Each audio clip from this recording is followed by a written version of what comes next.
the Play Some Video Games podcast. It's your boy, Dat Ninja Dev, joined again by Donnie Eat the Hype Reese and Delvin. It's clobbering time, Cox. What are you giggling at, sir? I appreciate that your mic phased out, so I just heard "come internet." Yo. Come, nice. Yo, on brand.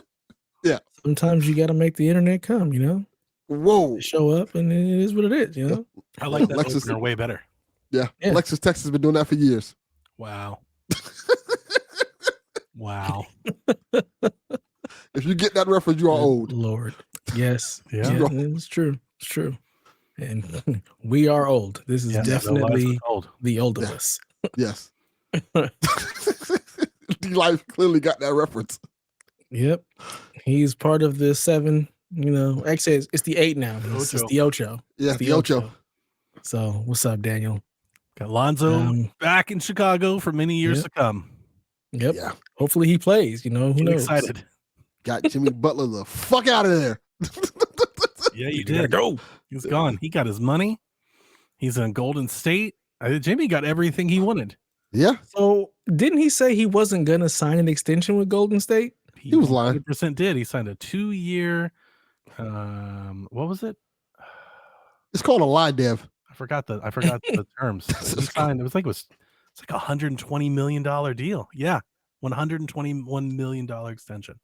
I wonder how that's going to work out over there. I'm super interested in how that team will work. Like a 5-year. It's like a 5-team trade. There's people going to Detroit. There's people going to all kinds of different places. Yeah. Gotta love the trade deadline shenanigans. A 2-year, $121 million extension. That is balling. That's $60.5 million a year for Jimmy Butler. Yep. That's a lot. I wonder how much cap space we cleared up. Well, none. That's not how trades work. Well, well, hang on. I think we clear up some. Let me not rephrase. much. Though. You will free up space after the year is over. Yeah, that's what I care about. I don't care about this year. This year's wash. But you have Wiggins, and I don't know what his contract. His contract. I was gonna say, doesn't he have a large contract? He does, but I don't know. Let me look it up. Yeah, look it up because that's. I mean, did either team get any better? No. I mean, Golden State might have. Yeah, I think Golden State is. Golden State have. Yeah. All right, so Wiggins is signed through 2027 at 26, 28, and $30 million a year. Ugh. That's not good. That's not good at all. I thought that Miami would not trade Jimmy in hopes that he would leave and they would just have the money. Like you would just want the cap space. Essentially, I want the cap space. Let him walk for cap space. The fact that you just changed his cap space out for 3 years of Andrew Wiggins is not great. Not great. That's not great. Yeah, that's pretty unfortunate. Maybe Heat culture will turn Wiggins around. Yeah. Because you know how it goes. You know how it goes in Miami. Everybody goes to Miami, they drop 10 pounds, they get chiseled in abs, and then they start balling. Like that's everybody there. And then they leave and show who they really are. That's usually how it happens. A couple players did that. Wiggins is decent, but I don't think he's not that dude. No, he's not. I mean, Golden State right now is 25 and 24. Does this trade actually get them into the playoffs? I think so. I think Jimmy Butler is actually playing good now. So that's the thing. I mean, that ultimately that's it. Is Jimmy been like on cruise control, or can he flip it on? Because if he can turn it on, Golden State's a contender. Yeah. If what we've seen from Jimmy for the last 18 months is the real Jimmy Butler, then they're probably not much better than they were. Right. Does he fit with the Warriors? That is the question. I think so. Oh, hang on. Garland just hit a 3 from the logo to win the game at the buzzer. Your Cavs are really trying to do work, son. We've lost 4 out of 5, I think. We're on a little mini losing streak. Everybody's freaking out. Even you're 40 and 10. Yeah. Going into All-Star. I'm with you. Yeah. I think the issue is that Cavs fans, remember they had, 12, 15 years of LeBron. I think Cleveland the fans are very much like, if you're not going to win the title, we don't care. Like it's like you need to win it all or blow it up, you know. Which is ridiculous because they only won one with LeBron. Yeah, but they lived on that line. Like they want. So what it is ultimately the media. They want them to trade. They want to trade because Why? they don't think they can actually beat like Boston in a 7-game series. Like they don't think they're right there. Whereas that's unfortunate. There's really only one team that's doing better than them, and barely, and that's OKC at 39-9. Yeah, Like, but we have a losing record against like the top. I think the top 6 teams in the league we have a losing record against. So a lot of people are like they beat up on, on the loser teams and then they lose to the better teams. I'm here for it. Like I'm here for the ride because unlike a lot of teams, all of our core players are signed for many, many seasons ahead. Yeah. So Donovan's locked, Garland's locked, Allen's locked, Mobley's locked. They're all locked up.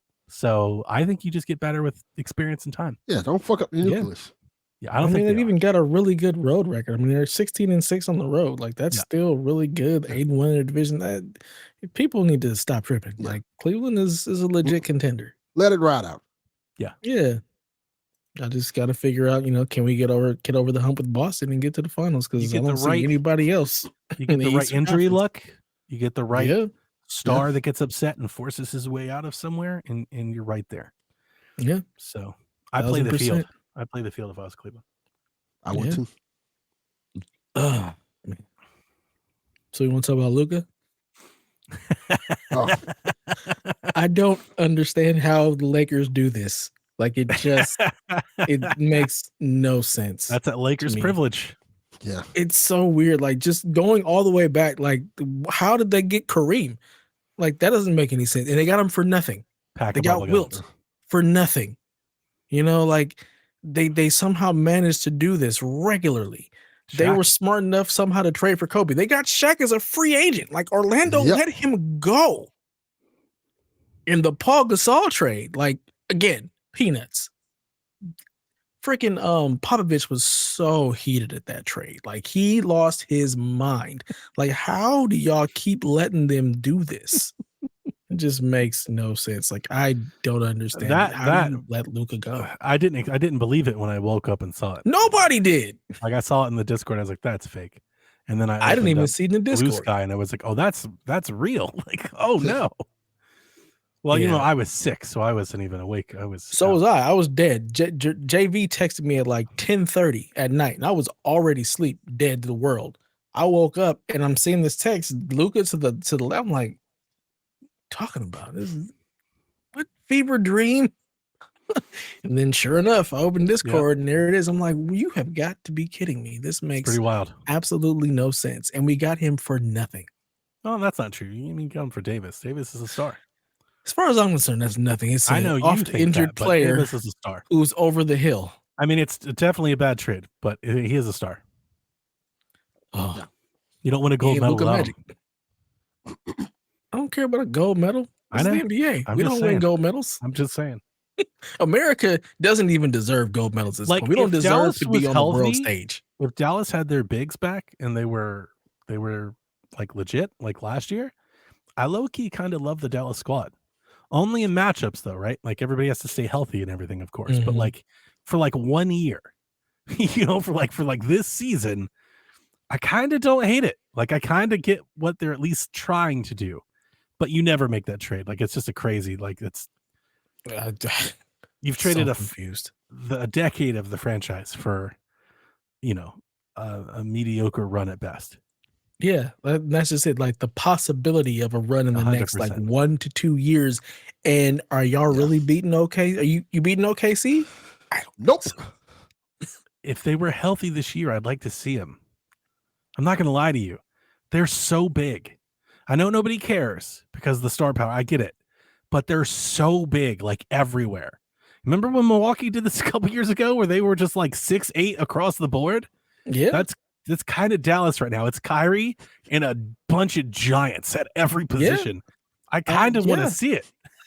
They're old though. Like that's the thing. Like Clay is old. Yeah, it's a 1 or 2 Kyrie year is run. kind of old. It's a 1 or 2 year run at best. Is Davis going to be healthy enough to really make a difference? Is he going to gel with the I forget team? what their center's name is, Lively or Gaffney or whatever. The kid they drafted, he was great last year. He's a great rim runner. Honestly, he's like a perfect fit next to Davis. He's a real big yeah, because that allows Davis to play the 4. What just happened, Delvin? Del, what was that? What? I'm going to confirm it first. Yeah, I just got a message. I think this is true. Irv Gotti just passed away. My wife asked me about that before we came down here, and I was like, okay. Delvin looked like his whole life just moved. Yeah, if you don't know who Irv Gotti is the CEO of Murder Inc. Legendary record producer for such a lot of Ja Rule's greatest songs. He was there brought Ashanti in the game. He's just like, I looked it up, and there's a Vibe.com article that says 50 Cent trolls Irv Gotti after learning he suffered another stroke and now he's dead. That was last night. It was that's crazy. That sucks. Murder Inc. had that legendary. I'm with you, Delvin or Dev. Delvin looked like his whole life shifted. Wow, it's shocking. He's young, 54. I mean, niggas is dying left and right though. So that's not as young as people think it is. Young enough. I mean, if he's suffering strokes, I mean, was he on that lean? Like, what was a lot of people that die in their 50s. Yeah, that's shocking. Rest in peace, Irv. Rest in peace, Irv Gotti. He's created a lot of hits for a lot of people. All right, I kind of want to say thank you, but not really, because I don't really thank you for Ja Rule. Like, well, he did more than hits for Ja Rule. Like Ja Rule, Mary J. Blige, Ashanti. Thank you for Ashanti. I mean, yes, thank you for Ashanti. Now, can we get her away from Nelly? No. I mean, I would really hope we can get her away from him. She deserves better. Yes. Fucking sellout punk. Anyways. Yeah. Oh no. Anyways. So how is this Lakers thing going to work is really my question. Because they got a bunch of guys that want the ball, that need the ball, and nobody plays defense at all. That team looks real bad. Look, you just put LeBron at the 5 and call it a day. That's not going to happen. He's never. No, that's not happening at all. No, not even a little bit. I don't know. Lots of pick and roll, and we want to try and outscore everybody. Lots of threes. Because we are not playing a lick of defense. And you're not going to, and you're going to out rebounded like 40-10. Yeah, you're going to get murdered on the boards. We've got no defense. We've got a lot of offense that can be very sometimey. So, yeah, not a lot of great shooting either. Nope. It's offense, but not great shooting. Not efficient shooting, maybe is a better way of putting it. Yeah. But it's still good for the Lakers. I think Luka's a great pickup. Even if it's not for now, for the future. Because LeBron's going to be going soon. You think? Yeah, this is definitely a future move. I mean, I think we have like relatively soon? Another 2 to 4 years. Okay. Yeah. 2, 3, 4 years, probably like that. Okay. Yeah. But yeah, this is definitely future. But they gotta work around it now. Like they gotta try and win now. Yeah, absolutely. They're not just gonna roll out there with a bunch of nobodies. Yeah, that's why you have Luka there. You have Luka there to slowly make that transition, kind of like how Wade did with LeBron in Miami. Sure. So he's like, all right, this is going to be your team now soon, and build around Luka. Have LeBron, because LeBron still plays great. So yeah, he's still playing. So it's like, all right, like 25, 8, and 7 last night. Yeah. Old ass, quote unquote, old ass LeBron still playing better than most of the league. I've been telling that to D-Life for what, years? Years, yes, years. People wish to put up stats that LeBron puts up as a washed LeBron. Yeah. That's other star players. They get max contracts playing as good as a washed LeBron plays. Yes. Yeah. Kyle Kuzma, who just got traded too. Right. Yeah. He made a career because like 1 year he put up numbers kind of like LeBron once. Yeah, and they weren't even that good. Well enough. He only scored in transition. He could not score off his own anything. Yeah. He wasn't 28, 8, and 8. He was like 19, 5, and 4. Yeah, and got paid big. Yeah. LeBron's doing this shit at like 41. It's insane. Yeah. It's a like monster. D-Life sees LeBron plays and thinks he's Markieff Morris or something like that. I swear to God. Right. Yeah. Like, what is That's wrong fact. with you? What That's is wrong facts. with you? Think Yeah, he's this is Bronny. definitely future move. You try to do something. Can Austin Reeves turn into anything? Can Dalton Neck really do stuff? Can you build around that squad and do something with How Luka? did Bring the in a Dallas big. not get Connect or somebody? Like, that's insane. I don't know. They didn't get every I pick that they offered. That's such a shitty trade. This is a really Like bad everybody around the league is like, what? yeah, and it makes me wonder, what happened? Like, what are How does we? the What do league we not veto know? that trade? It's So that's real. that's the Mavericks thing. That is the thing. What do you not know? I know nobody wants to give them any credit for it, but they've had Luka in their building for years, and they were like, "Nah, we're good." Right. That's the scary part. Like, I don't know if that's a red flag, but it could be. I feel like it's got to be, because you don't just trade away somebody of his caliber. They were unless like, there's "Nah." it ain't working. Like, it Yeah. really ain't working. So, I wonder if now, but does this put a chip on his shoulder? oh, absolutely. Because I would not want a very motivated, angry Luka on the other side of the court for me. Yeah, That's a 'cause that's a problem. He's out there having fun destroying people, just for fun. You Yeah, get him angry, he's imagine going he for goes- 90 against He Dallas. goes full Kobe. I'm like, oh, Exactly. no. 1,000%. I can't wait to see him play against Dallas, because I feel like he is going to torch the shit out of them. Oh yeah. Right. Like, it's going to be bad. It'd be interesting to see if he has that killer mentality. I think he does, because he kills without the killer mentality. So you piss him off, and there have been times where we've seen Luka pissed off and he destroys you. So Yeah. he definitely has that switch in him. He's a So monster. he's toying with you just regular. Speaking You of, get him you got mad. Luka, you got Reeves, you got Connect. You guys doing the Jazz thing? Or rename them Los Angeles Jazz. Yeah. You know, we're trying to create a new logo. That's basically what it is. We're like, let's find the new white guy and like Jerry make him West, the new like, logo. yeah. We're gonna take Jerry West off, and here's the new white guy. Good idea. Yeah. We'll Crazy see what week. happens. Just, NBA nonsense. It's what happens. So And the Spurs got Fox. Nobody cares, but like that's a giant that's move. a huge move. Yeah, like you're gonna have Wemby and Fox for the next decade. That's a Mhm. problem. That's a real problem for Mhm. everybody. Absolutely. And you got, Chris Paul to just kind of mentor and teach. So, like, that's a problem. And when Like, his San money comes off the Antonio. books, they're gonna be able to spend. Yep. They still got San picks. Antonio's definitely building. They're building, and they're scary. This is what they do.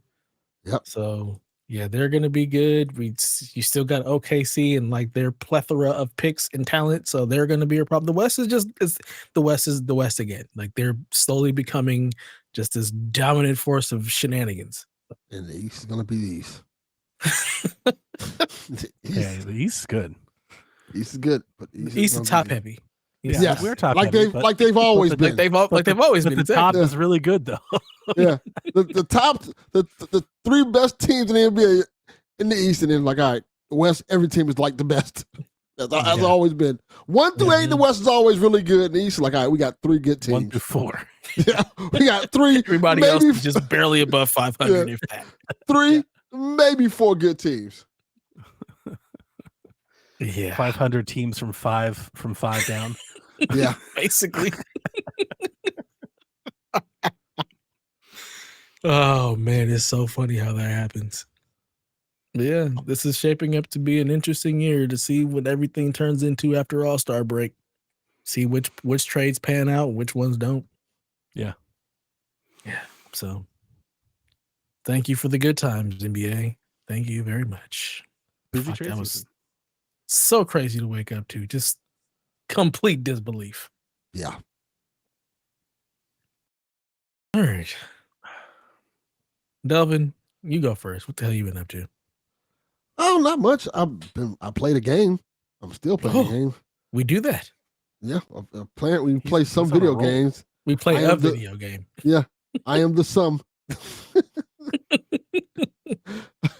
I'm playing. I'm getting back into playing A Quiet Place, The Road Ahead, and I'm liking it a lot. when I first played, I didn't get too much time with it, but I done got past the whole tutorial section of it and stuff like that, and got to the good part where you have to like hide from the monsters and stuff. And I got to tell you, it reminds me a lot of Alien Isolation in a good way. Yeah, that makes sense. Well, because you have to like sneak through areas and like you can use like because the whole game like the movie The Quiet Place, you have to use noise to your advantage. Do you like basketball season was dead to you when the season started? Yes, basically. Yes, I've been trying to tell you this, man. Yes.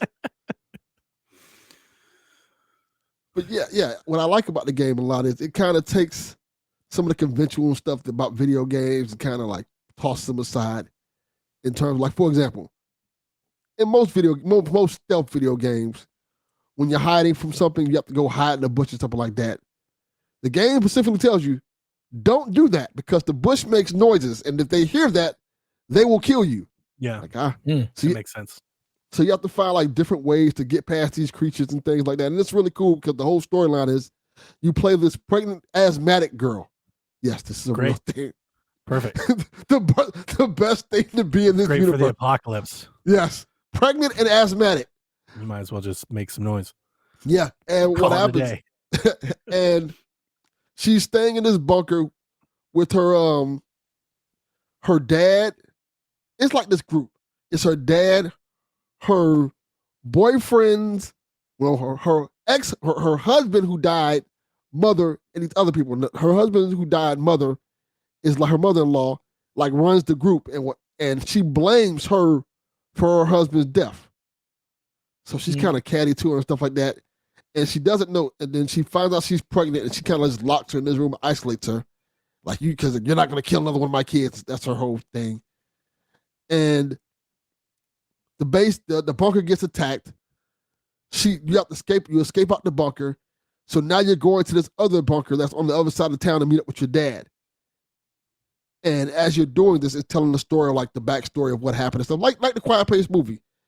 And you're walking through these different areas, and you're trying to get through quietly as you can, because there's certain all the areas have the creatures. And if you make too much noise, they'll straight up come and kill you.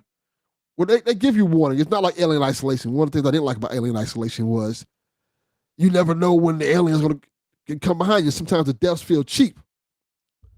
But with A Quiet Place, what it does is it gives you like this little sensor that tells you like, all right, you're making too much noise. And once you make too much noise, you hear like a dramatic noise, like a musical cue, and you'll see the monster come in the area. And if you make too much noise, then they'll come kill you. And they'll like automatic. It's not an auto kill thing. You can try to run, but they're of course going to catch you.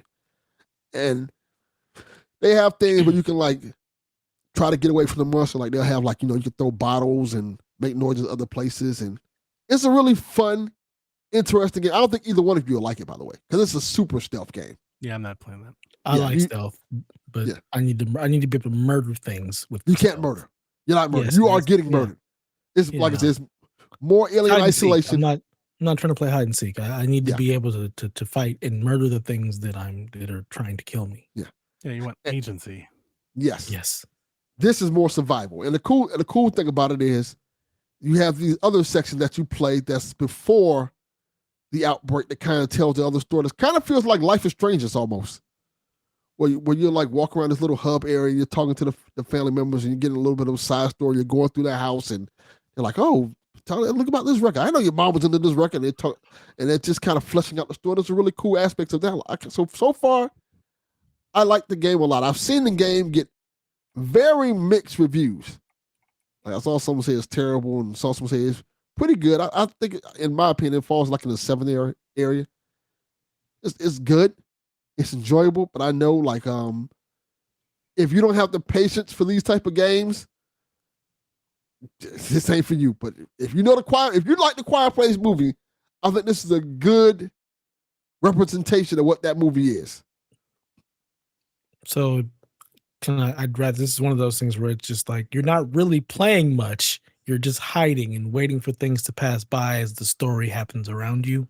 Well, no, you're playing because it's like, you're walking around the environment and stuff like that, and you see the creature, you have to maneuver around it. And there's certain areas where the creature is just there. So you have to figure out a way to get around the creature while they're moving, while they're patrolling the area. Is that the only gameplay aspect? Is there anything else that you're doing gameplay besides hide?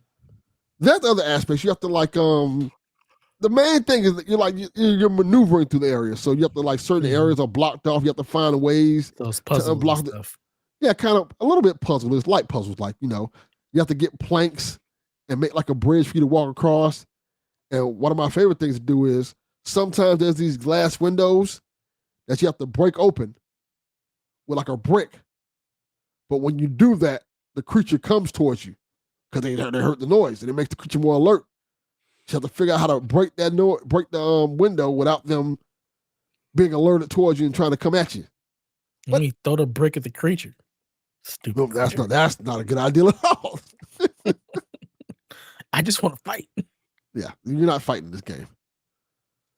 But overall, I think it's a really good game. If you want something that's, I don't think it's that long, so I think it's like 5 or 6 hours. If you want something that's 5 or 6 hours with an interesting story and you like Quiet Place, this might be for you. Cool. Do you have any Florida man tales to regale us with this week? Nah, not really. Oh, no. I'm going out of town Saturday. So Okay. I Not might just see out of snow. town. Yeah, I'm going to New York, so I might see snow for the first time. Nice. Well, besides like cocaine, but like actual snow. Yeah, actual snow, not. Yeah. not not that white stuff. The cold white stuff. so I'm actually excited, man. I had like bought me a thermal. I've never been anywhere that was colder than 50. Wow. So I bought me a thermal. 75 today. Yeah. It was 50 out here. It's hot It as was like hell out here. 55. Yeah. It's very cold and very rainy out here. I can't believe you've never seen snow. There's enough places around you that get snow for you to have been somewhere that has seen. I've been in snow. Not really. How have you not been in snow? This makes I had to like sense. go way up to Jacksonville or some shit and see a little bit of snow. I'm not doing that. Jacksonville's actually far. How far? 7 hours? 5 hours? Oh yeah. Who's driving that? Snow. I guess I'm privileged that we can drive to Big Bear in like 4 or 5 hours and then come back and go to the beach and all in the same day. Yeah, it's great. And I've never been to New York either, so it's really cool. Staying in Manhattan. I love New York. How long are you gonna be out there? I hope you have fun. Just a day. Come back Sunday. Just Sunday, a day. Just a day. Yeah. What the? Yeah. Not going for long. What the hell? This is not Vegas. It's not a turnaround trip. What are you doing while you're there? What are you going up there for? Having fun, man. Living life. Now, what are you doing? What is the itinerary? So there's no sleep gonna be had, right? Because of course, you go hard. Okay. What does that mean? Yeah, I'm just trying to think. Like, what are you doing for just a day in New York like that? You're gonna go to Broadway? Probably not. Broadway's not my thing. You should go to a comedy club, or like 5 of them. I'm gonna go to I'm going to Times Square. I know that for a fact. Of course, I want to see Times Square. Sure. I'm probably gonna. But I'm quite sure this. It's worth going to see. My hotel, just like it does in all the videos. Don't eat there. Don't eat it. Oh, I wasn't planning on eating there. I'm gonna probably eat some New York pizza. Gotta do that because everybody tells me that New York pizza is really good. Like you got to get outside of the tourist bubble though, if you're gonna do that. Are you going to Harlem to go see Luke Cage? Sure. I'm staying in Manhattan. That's gonna be pretty cool. Okay. I'd eat there. Get pizza there. It says I'm not too far from. That's what I'm gonna say. I'm not too far from the Trade Center. Right. Like 10 minutes away, so I'm definitely going there. That's really cool. You should go. Yeah. And I'm gonna get there like 8 o'clock in the morning. Yeah, but nightlife, man. New York is like nowhere you've ever been at 2 a.m. Like that's really like where it really hits different. I'm gonna be out all night anyway. Everything is fucking open. It's like more things are open than even. Yeah, like, it's nonstop. Yeah, like that's the best. That's the fun part. That's what I'm excited about. I mean, like go out there. Grand Central. I mean, every time I go, usually when we go to Broadway because my wife and listen, I've gone to 3 Broadway shows and they were all amazing. So like, I'm not gonna knock it. You should go. It's incredible. It's good stuff. But I'm all about the comedy clubs. It's like the comic, stand-up comedy capital of the I world. might do that. I might go a little. It's a lot of fun. That might be cool to end the night off, go to a comedy club, something like that. Yeah, I mean, it's a great place to get drinks, sit down. Like they'll let you in for free. There's always people handing out. Like they're trying their best to get anybody to come into the doors most nights. Yep. So like they'll definitely they'll give you free drinks. They'll do all kinds of shit to get you in. And especially in Times Square, you're undoubtedly somebody will hand you a ticket for a comedy club. Yeah, or rob me. Either or. No, my boss said that, and I rode the subway and every. Yeah, it's actually not. That's not New York. It's far safer in New York City than it is in Atlanta. Like far safer in New York than it is in LA for sure. 100%. Like, I wouldn't be too worried about that. So everybody's too busy minding their own business. Yeah, I'm sure it happens, but that's right. People are fucking on the go and shit. Like I was never too concerned about that. Yeah, New York is literally like nonstop, and especially everybody's moving and going. In the touristy areas, there are cops fucking everywhere. Yeah. They're all over the place. Well, that's where I'm going to be this time. So I'm going to be in the tourist areas. Yeah, in Times Square, you're going to see a shit ton. There's a cop on every corner. At least when I was there. Yeah, cop cars. Like they're literally. You play Spider-Man, you see all them cops. That's not an exaggeration. Yeah, it's not an exaggeration. Like at all. I never forgot. I told the first time I told my wife, I was like, I don't think I've ever felt safer anywhere in the world at 2 o'clock in the morning than New York City. Yep. At 2 o'clock in the morning, that's got to be the safest. Yeah, that's got to be the safest place in the world. 2 o'clock in the morning for sure. Yep. So yeah, I'm excited. Live it up. Enjoy, man. Enjoy. Might throw some snowballs at somebody. Go to Nintendo New York and buy me and Rebecca some swag. I might get you some swag, Donnie. Yeah, you should.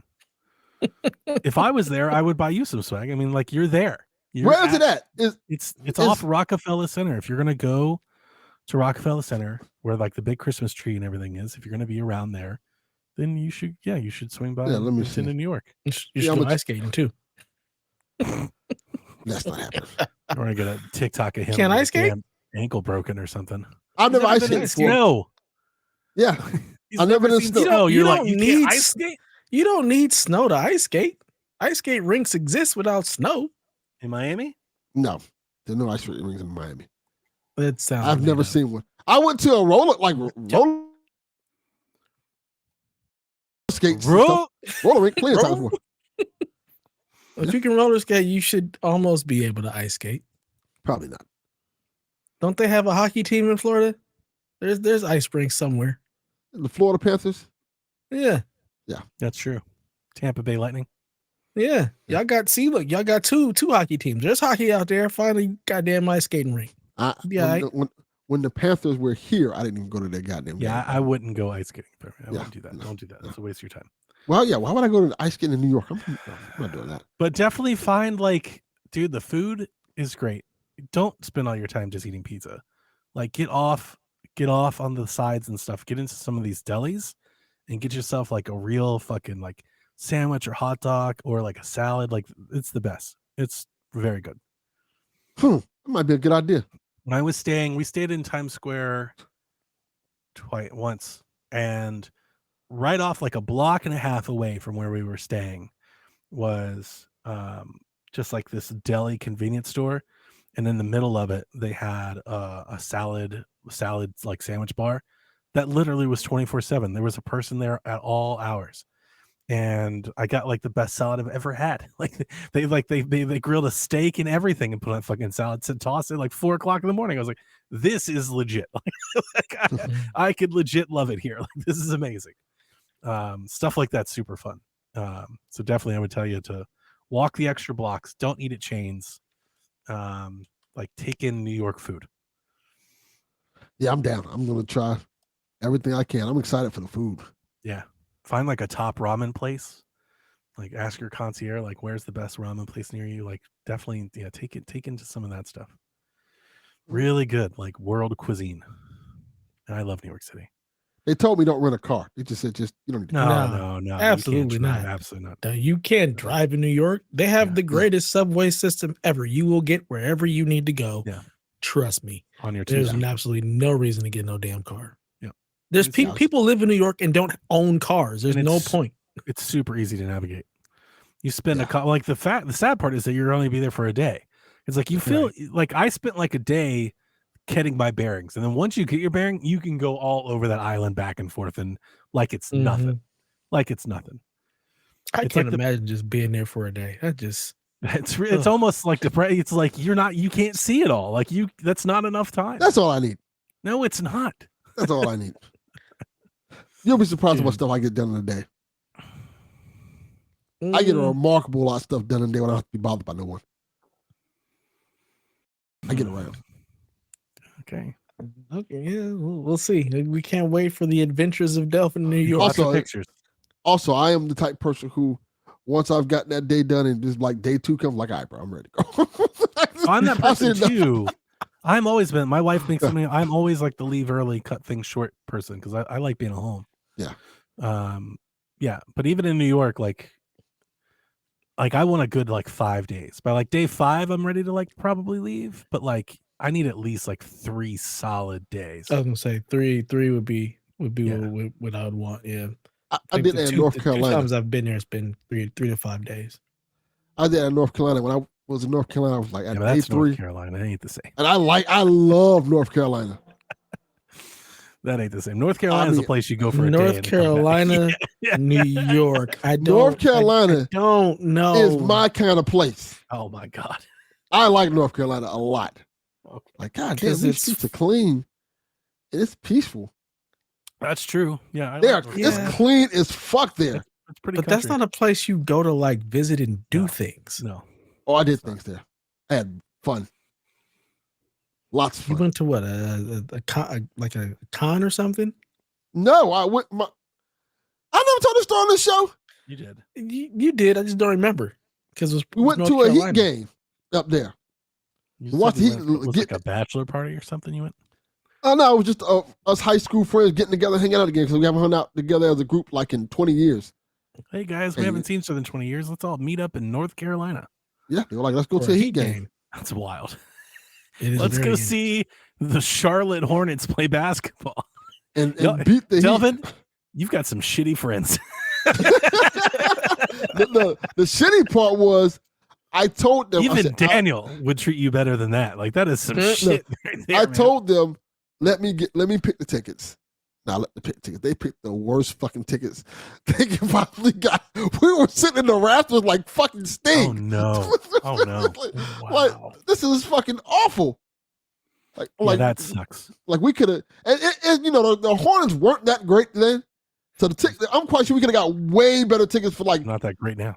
So yeah, so we could, like for $50, we could have put like $20 more with these tickets. We could have been sitting way closer than what we're sitting. I legit forget Charlotte has a team out there. They're the Cleveland Browns in the NBA. Like they just eternally suck. Yeah, pretty much. But I had a lot of fun. We went and got some. Charlotte is a pretty town. It's nice. Yeah. What was it? It was You've been there a few times. Jerk pizza, which was really good. Mm-hmm. Yeah. It was a lot of stuff we got there, man. I love Charlotte. I've been there for a few conferences. Went to a couple of nightclubs there, which I never do. Slapping. Goddamn beautiful women in that place. You was spitting. You was head on a swivel. Great. I was single. You need to come to Atlanta. Nothing against Charlotte, but I kind of think that those things don't compare. Yeah, if I go to Atlanta, we are world famous for that sort of attraction. Nobody is like, let's go to North Carolina. Nobody except for Delvin. He's like, New York, okay, cool, but North Carolina, North Carolina. Let me tell you, North Carolina got some. They got some women. That's all I'm gonna say. They got some attractive people in North Carolina. They got attractive people everywhere. So that's not true. That is absolutely not true. It really is. That is absolutely. Have you ever been to Davie, Florida? I'm sure they got a couple of people in Davie, Florida. Podcast tonight. It is whatever we want it to be. No. The people who are in Davie who are attractive are not from Davie. That's fine, but they're they still are there. they're just visiting. They are leaving shortly. I'm not going to Miami, John 32. Yes, I've been there. I've been there, done that. I'm good. Miami's full of beautiful people too. None of their body parts are theirs. Well, I guess they're theirs. Right. They bought them. They paid for them, so I guess They paid for those bodies. Yeah. They own them. Yeah. Still paying for the them. owner. They have a permit. They have a title. Yes. I've been to South Beach. I know what that's like. South Beach are overrated. I agree. Fort Lauderdale Beach is fun. Fort Lauderdale Beach is boring. It's just the whole town is quiet as hell. This is like the 8th time he's tried to make Fort Lauderdale a thing. It's I've fun. been to Fort Lauderdale many times. Are old. You're old ass. If you don't Who is grab denying that? If you don't grab like a wafer and a peppermint patty and sit the fuck down. I wish we had some wafers here. With your Werther's original fucking opinions. Yeah, those candies suck. I don't disagree with him because I am also old and I have been to Fort Lauderdale many times because that is where the cruise port is. So we will go. Yeah. We'll get there a day early. We'll enjoy the nice, calm, the chill whole fucking beach. town closes at like 5:30. Yep. We stroll out to the beach. The only place the water you can is eat nice. at night after the sun goes down in Fort Lauderdale is a Waffle House. Depends on what part of Fort Lauderdale you're at. There are some areas that not like that at all. But there are some. We're just we're by the port because we're just there to get on the ship and go on our 7-day cruise. I'm usually by the beach. Well, we're on the beach because the beach is close to the port. No, they have other places that's not necessarily near the beach.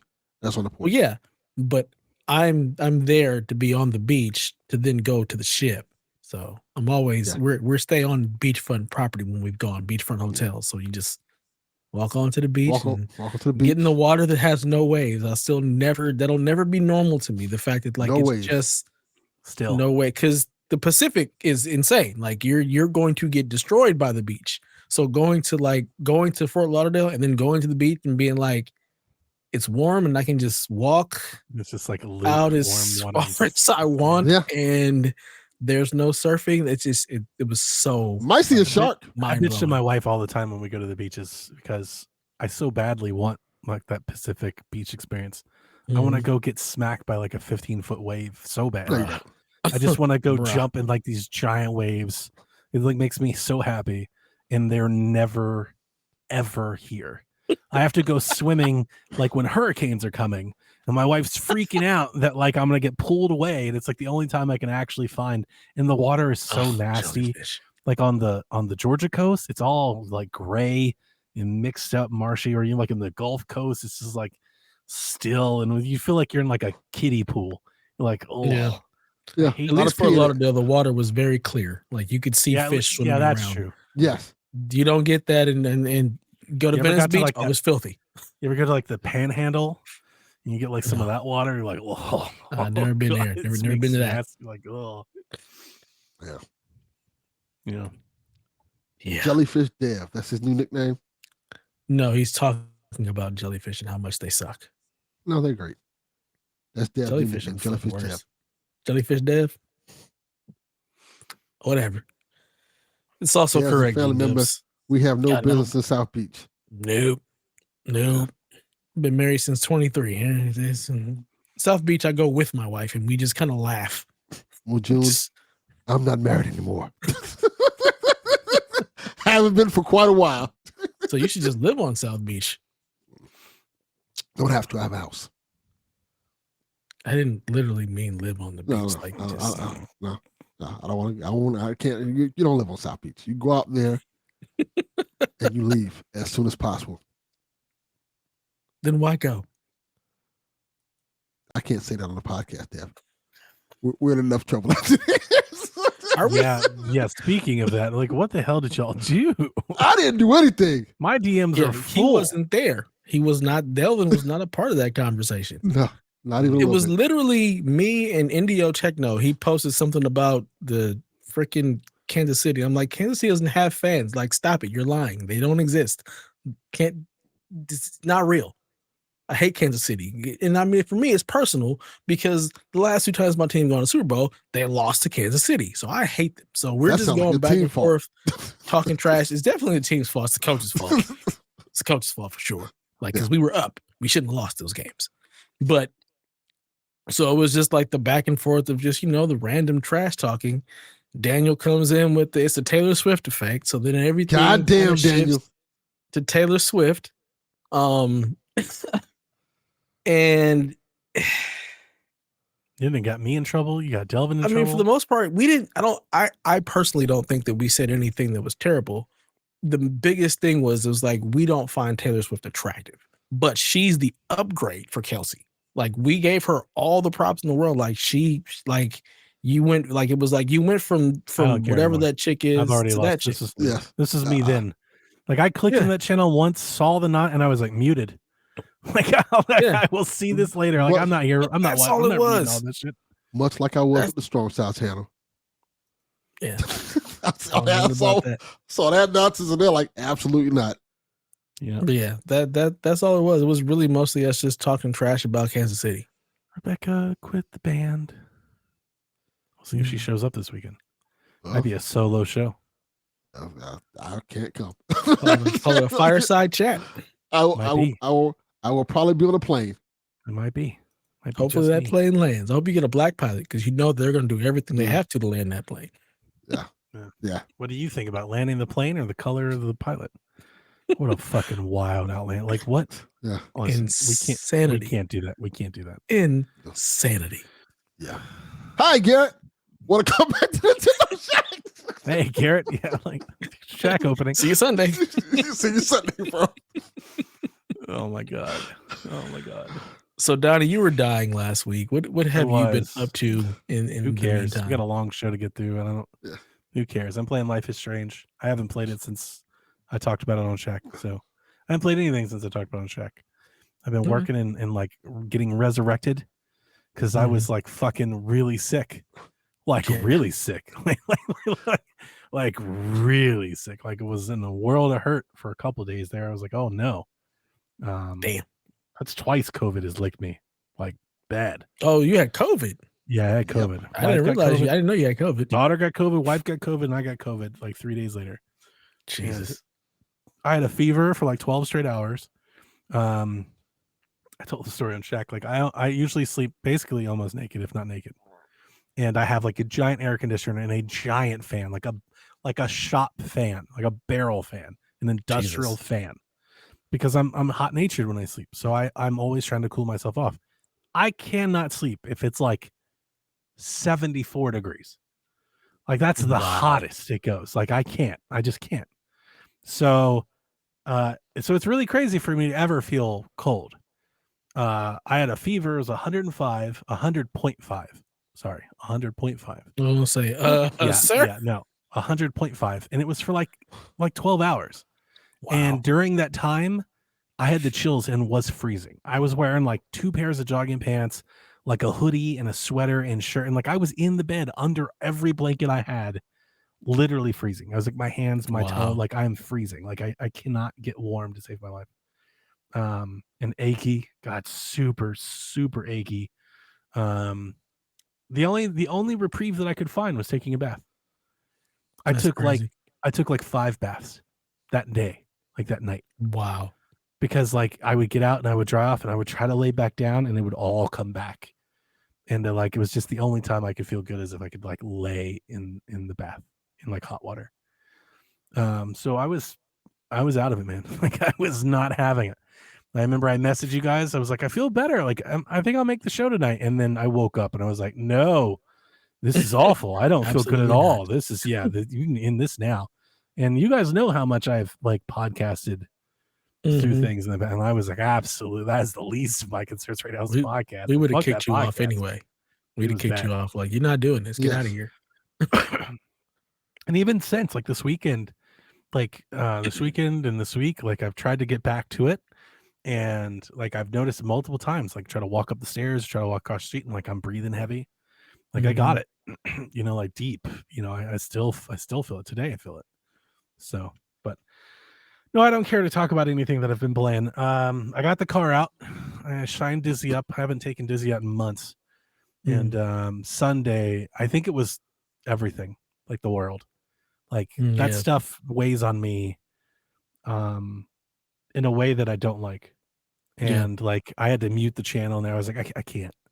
Like I can't. It just makes me hate everything, and I get in such a bad mood. And I was like, I just can't. So I did the thing that like brings me joy. I went and washed my car, and I turned the music on. Like I stopped listening to podcasts, and stopped turning YouTube, and stopped looking at channels, and I went on a drive. And I went and bought like some weed and some video games. I bought some Turok games. I bought some 64 games, and like that's all I did, to kind of come back from that. So, but yeah, just taking it easy, playing Switch. That's it. Nice. Yeah, I'm still on the road to recovery with whatever the hell is going on with my whole ear. Apparently, I have an inflammation of the eustachian tube, like Ray said. I finally got to see an ear, nose, and throat specialist on Tuesday, and he prescribed me basically the same medication that I had taken the week before. So we'll see if it does anything. Like it still hurts. So I have a follow-up appointment with him like next Tuesday, and I told him that like, yeah, I also have sleep apnea. He's like, you got a CPAP, don't you? I was like, yeah. He's like, he's like, they constantly want to get you on a sleep study. He's like, let me look in your nose. He's like, oh, this is why your nasal passageway is like completely like just barely there. So you can't breathe. Yeah. He's like, we can get you an outpatient surgery that will, one, take care of the sleep apnea, and two, will also That's help really relieve good. this stuff. So I was That's like, super nice. why couldn't this have been the conversation? There's no money in it. Because you want to just get me on the CPAP. The money is the treatment, not the solution. So I hate our medical system so much. So let's get this straight. You being American is going to get better treatment for your sleep apnea than Haley, who lives in Canada? Perhaps. What I just told her, well, tell you. Yeah. Sideways. Yeah, what they told her. You need to buy a pillow. That's what they told her. Wow. Yeah. I mean, did she see an ear, nose, and throat specialist? Maybe that's the difference. Like, because a lot of the times it's who you see. Like, if you don't see the right doctor that knows what they're looking for, then you're screwed. But apparently, this doctor was like, "Oh, yeah, here's your problem. It's a very simple fix. We can solve this for you, so you don't have to wear the mask anymore." And that would be great. That'd be nice. So, I just stopped wearing mine. I can't.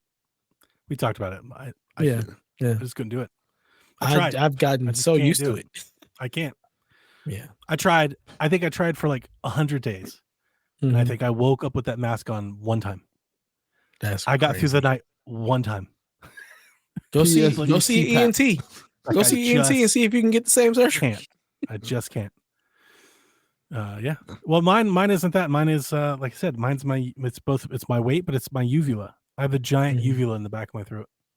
And my doctor wants to cut it out. And they told me, they're like, we can do it. You won't be able to talk for maybe 45, 60 days. Wow. And I was like, that's not happening. Fuck it. What did you tell them? Like, I'll sleep with a bad sleep. They're like, you could die soon. I'm like, that's not as bad as you think it is. Like, I am a podcaster. Listen, I cannot not talk. Listen, I know it's dark and everything, but like, what am I trying to stay around for? So I can work more? Like, nah, I'm good. That's fine. Kids, Donnie. They love you. And guess what? They'll be better taken care of. We love you. They'll be better off. Like they'll be better taken care of. That's not how that works, Donnie. Listen, it's how it works. Everybody. So it's fine. It's just it's just not that big a threat. What are me and Dev gonna do on Wednesday, Donnie? Stop being fucking selfish. I don't think it's happening soon, man. They're just like, like your life may not be as long. You may not be 80. Like that's fine. Like I'm like 75 is good. Like 75 is totally fine. Yeah. Come on. No. What are we all trying to stay here forever for? Like, come on. I like life. No. Live the full life. Fuck that. He's done the things. His kids are well taken care of. They had a dad their entire like young lives. No, they need a dad more than that. 75 and not till 80. Hey. Thank you, Bruce, for helping. Me and Sean Caprice trying to keep Donnie alive, and Dev like, oh, this is time. I get it. See, you get it. Like, I get been it. there, done it. You get it. I'm tired, man. I'm tired. You're like, well, like this might. I'm like, well, I mean, I seriously think about like all this going on. I'm like, I'm glad my mom didn't have to see any of this stuff. Well, that's a good point. It's not quite the threat you think it is. So I've got life insurance, so they'll be taken care of. Good point. Do you am I podcasting then? We're all 75 still sitting here Yeah. with Possibly. our nine viewers Yes. Possibly. Wednesday nights. These 7 We've got viewers, our kids are watching us podcast and stuff. Yeah, Yeah, watching us podcast. I don't give a fuck. they about us, might. man. They might. You never know. Mm. But yeah, I haven't played it. I haven't played a single game. I've done nothing. I have contemplated playing a lot of different games, and I've played nothing. I did Sean, get a you're 2 taking it terabyte so hard far. drive. Sean doesn't have to. You don't have to take it that far, buddy. It's Come on. fun. We're having fun.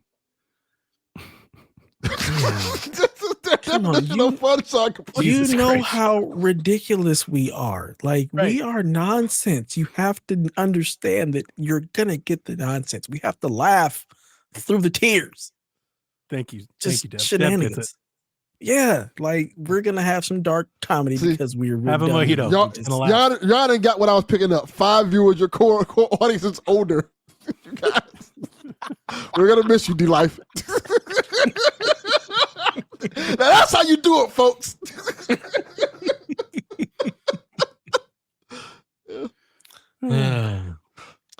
All right, enough of our shenanigans and nonsense.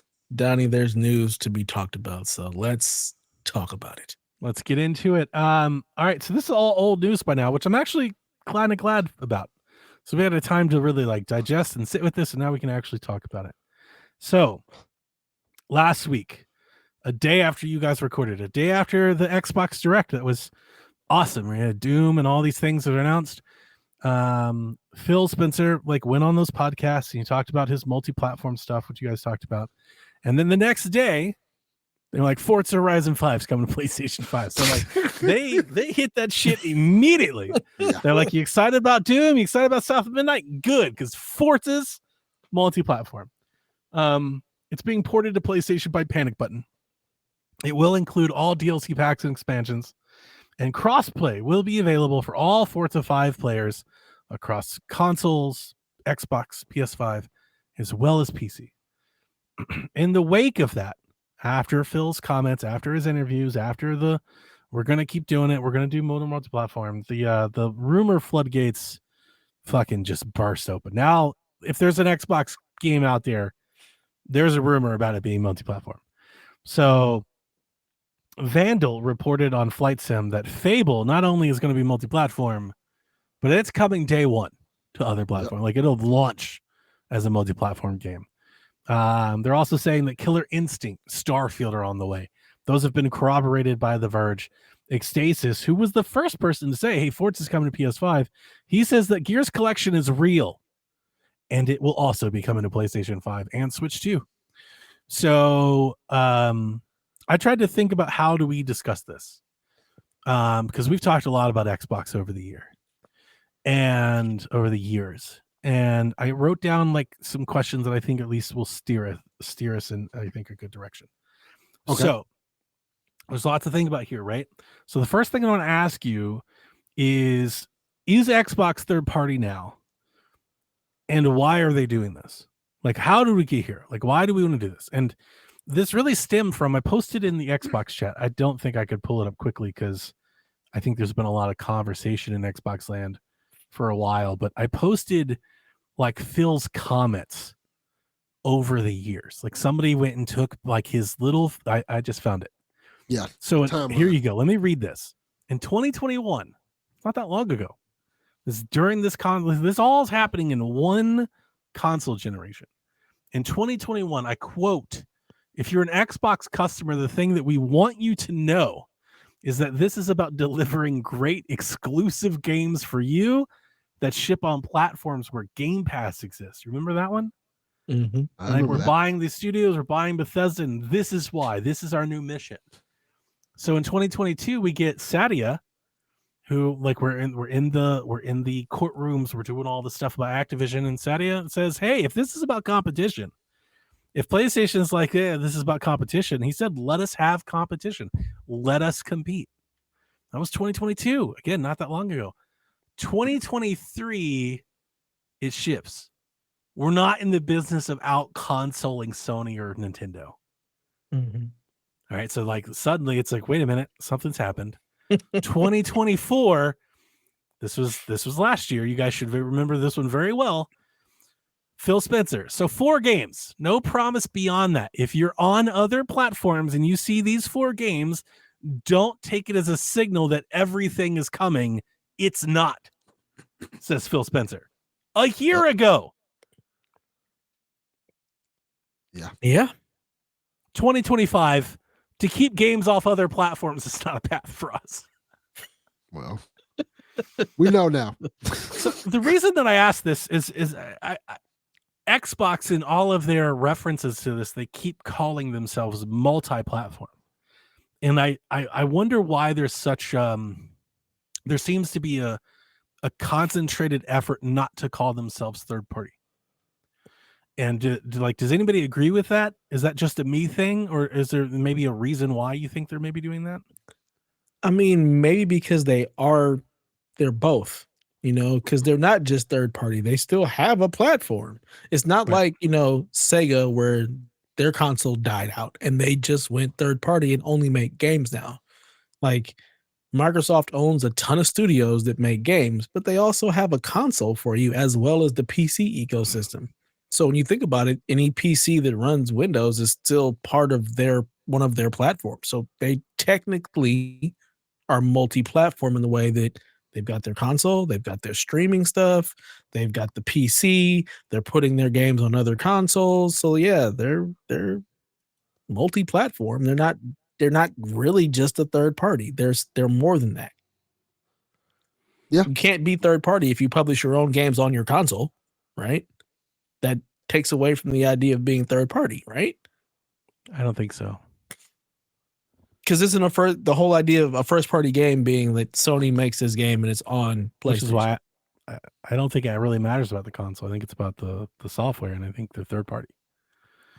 But I feel like there's like some negative connotation that maybe they feel like it'll adversely impact sales. And I'm like, yeah, that's going to happen anyway. But I just noticed it. And all of like the language is important.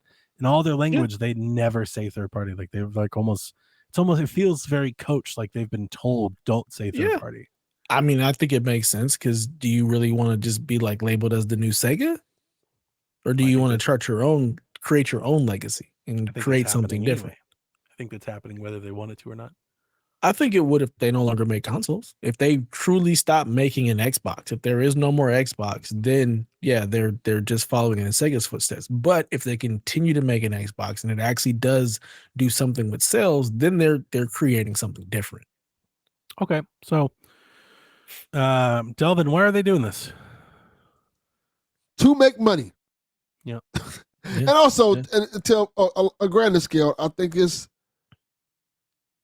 think they can kind of just have their cake and eat it too, in terms of like,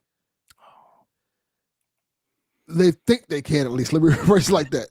I don't. Yeah. I definitely don't think they can. But I think they can kind of, in terms of consoles, they can kind of just like, we talked about it on Shaq a little bit. They can kind of like, okay, here's a little streaming Xbox. Here's a little cheaper version of the Xbox. You can still play Xbox games on Xbox consoles, but also you can play them over here. That's kind of what the whole play Xbox everywhere thing is. They're kind of being more closer to what their Windows counterpart is. Whereas you can use Windows anywhere and everywhere. And Xbox is probably going to be, as a console, going to be the video game version of that. Now, how successful that will be remains to be seen. But, it'll be as successful as the Microsoft Surface. We know everybody loves that thing. I think I thought about this because I wrote these questions down, so I had more time to think about them. I tried to oversimplify, and I think what ultimately here's the case. And you can talk about Matric and the Xbox One and the games or the lack thereof or whatever, Starfield, Halo Infinite, whatever. There's lots of things, lots of strings I think you can pull here. I think ultimately what it comes down to is the amount of revenue that they think they can make from publishing games has now exceeded the amount of money that they think they can extract from having their own platform. And I think that's why they're doing this. Mm-hmm. And I specifically think that likely changed when they decided, not when it was finished, but when they decided to pursue Activision. I think they saw Activision I don't think we really saw it at the time. I think they saw Activision as a way out. They saw Activision. If we have Activision, then we can be EA. We can be Tencent. If we have a brand, a core brand, if we have Call of Duty on top of all these other things we have, then it doesn't matter if we have a platform or not. That will make enough money for us to continue to exist in this space. And I almost see that as like that was their way out. And once they bought Activision, once that closed, they're like, okay, I feel like we are being slowly weaned off of the platform.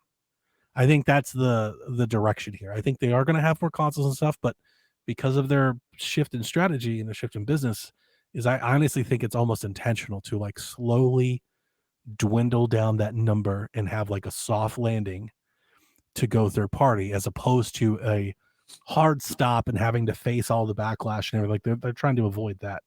Is my read on the situation now. Mm-hmm.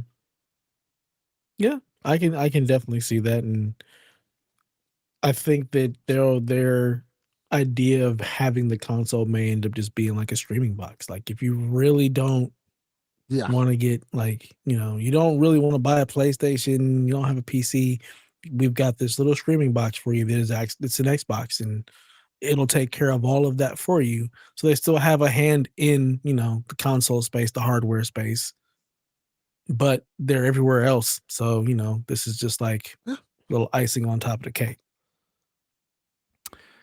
So the next question I wrote down, and you guys have already touched on it, we can talk about more if you want, is what role does Xbox hardware serve now moving forward?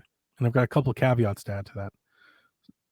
So Phil said that he wants Xbox hardware to stand on its own capabilities and features now instead of exclusive games.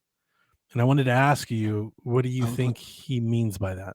I was going to talk about that. I think that what he means by that, what I was saying earlier, how we can have Xbox on every different level. We can have our Xbox quote unquote Pro, that is a high powered PC essentially, but it's Xbox label PC. You can play games and stuff like that you can pay X amount of dollars for, that we only make a limited amount of. That will probably make a profit for us. Or we can have our little Fire Stick Xbox that if you don't have enough money, you can pay like $100 for, $50 for. I think they're going to just kind of. I want to ask you about that. And I'm only pushing back just to kind of spur conversation because I've already kind of thought some of this through. The traditional console business, right, is that you make the money off the blades and not the razor. Mm-hmm. So how profitable do you see an Xbox console that isn't subsidized by the platform? Right? Like they have the Xbox Pro or whatever this box is. Like, what does that mean? Like in a price range? Like can they be competitive in pricing something like that if they know it's not going to sell a lot? Or do they shift and they start selling those at a profit? That's what I'm going to say. I think they're going to sell it at a profit. I think they're going to go the route of PS5 Pro. Then my counterpunch becomes, how can that compete against PS5 Pro that's being sold at cost or at a loss because they are making money off the platform? Like the console business doesn't work like this. So I know we can say these things. We can say, hey, they're going to make a more expensive box and they'll make a profit off of it. But how does that compete in the space against things that are being subsidized? I think they're not trying to compete anymore. They're finding their lane. And their lane is Xbox is a brand. You're here to support the brand. And hey, we know you like our consoles. So here's a console. And if you don't have enough money to buy this console, we have this console. If you can't afford a console at all, you can just stream our stuff. Any way you want an Xbox, you can get it. Garrett makes too much research and development for that. If you don't sell enough, if you don't have a big enough base, how can you get people to support it if they're not going to make enough money off their games? Mm-hmm. They may not need to. Their games is the selling point now. They have Call of Duty, one of the biggest franchises in the world. I'm glad that you took this path, because the thing that I've been thinking about in this past week is, I know they've committed to doing another console, and I think they will. And I think it's going to be a console, like exactly how we think about it. Yeah. But I'm not so sure that we're not too far away from where they don't do a console. And I think that's, Phil, and I don't think people are going to want to hear that, because Phil just said box is in our name, and I think it's important. But as I just read, Phil said a lot of things. But like he said a lot of things in recent time that he's completely flipped course on. I think the success of this next console or consoles determines what they move forward with. That's what I think really is going to. The other thing about the console, like let's say that they come out with another console, if they are multi-platform, to use their word, if they're third party, why would they compete with a platform they already are supporting? Like if they're going to make a console that's going to rival a PlayStation, like why? If you're already going to put your games on PlayStation 6, why compete with the PlayStation 6 that already has your games on it? Like just, what path? Just for the loyalty. It's for backwards compatibility. It's the loyalty. Because and that's where I think thank you. You've made my point. That's where I come to we're slowly, like we're weaning people off is what it seems like, because they know they have a commitment to people that have bought games there for decades, like I have. And they know that they have to make something. They have to give you an option. So I think they realize that most people won't pick that option. So they're going to here's our option. And if you buy a PlayStation, that's on you. And as those numbers dwindle down and dwindle down and dwindle, they'll be like, hey, we tried and nobody wanted it. So now I think that's the road we're on. Yeah. And that's somewhat depressing, but I think that's where we're going. Yeah. I think if it were me, I'd just make a premium Xbox. My Xbox is going to be just a step below a PC. Like this is for the people who have been here, who really like our stuff. It's going to be fully backwards compatible, but it's going to be a fucking beast. It's for all you people who really want to play console, but you know the PC is where it's at. You don't feel like dealing with any of that. You don't want to deal with drivers and all the extra stuff that comes with the PC. But this is a premium offering for our most loyal customer base of Xbox. It's going to play all the old games. It's going to have Game Pass, and it's going to give you like the best console gaming experience. Yeah, all of our other games are going to come to PlayStation. They're going to be on the Switch or whatever, but this is like the premium console experience of Xbox is this. You just sell that, and if you don't want to do that, then here's a streaming thing, and you're gonna get those people who are gonna buy that because they just love the brand. Your coach Hulks, he's gonna buy whatever the premium Xbox is.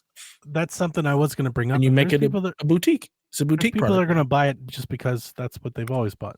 Yeah, like we scoff at that a lot. It's nothing to scoff at. 20 million people. That's a lot of people. That's a lot.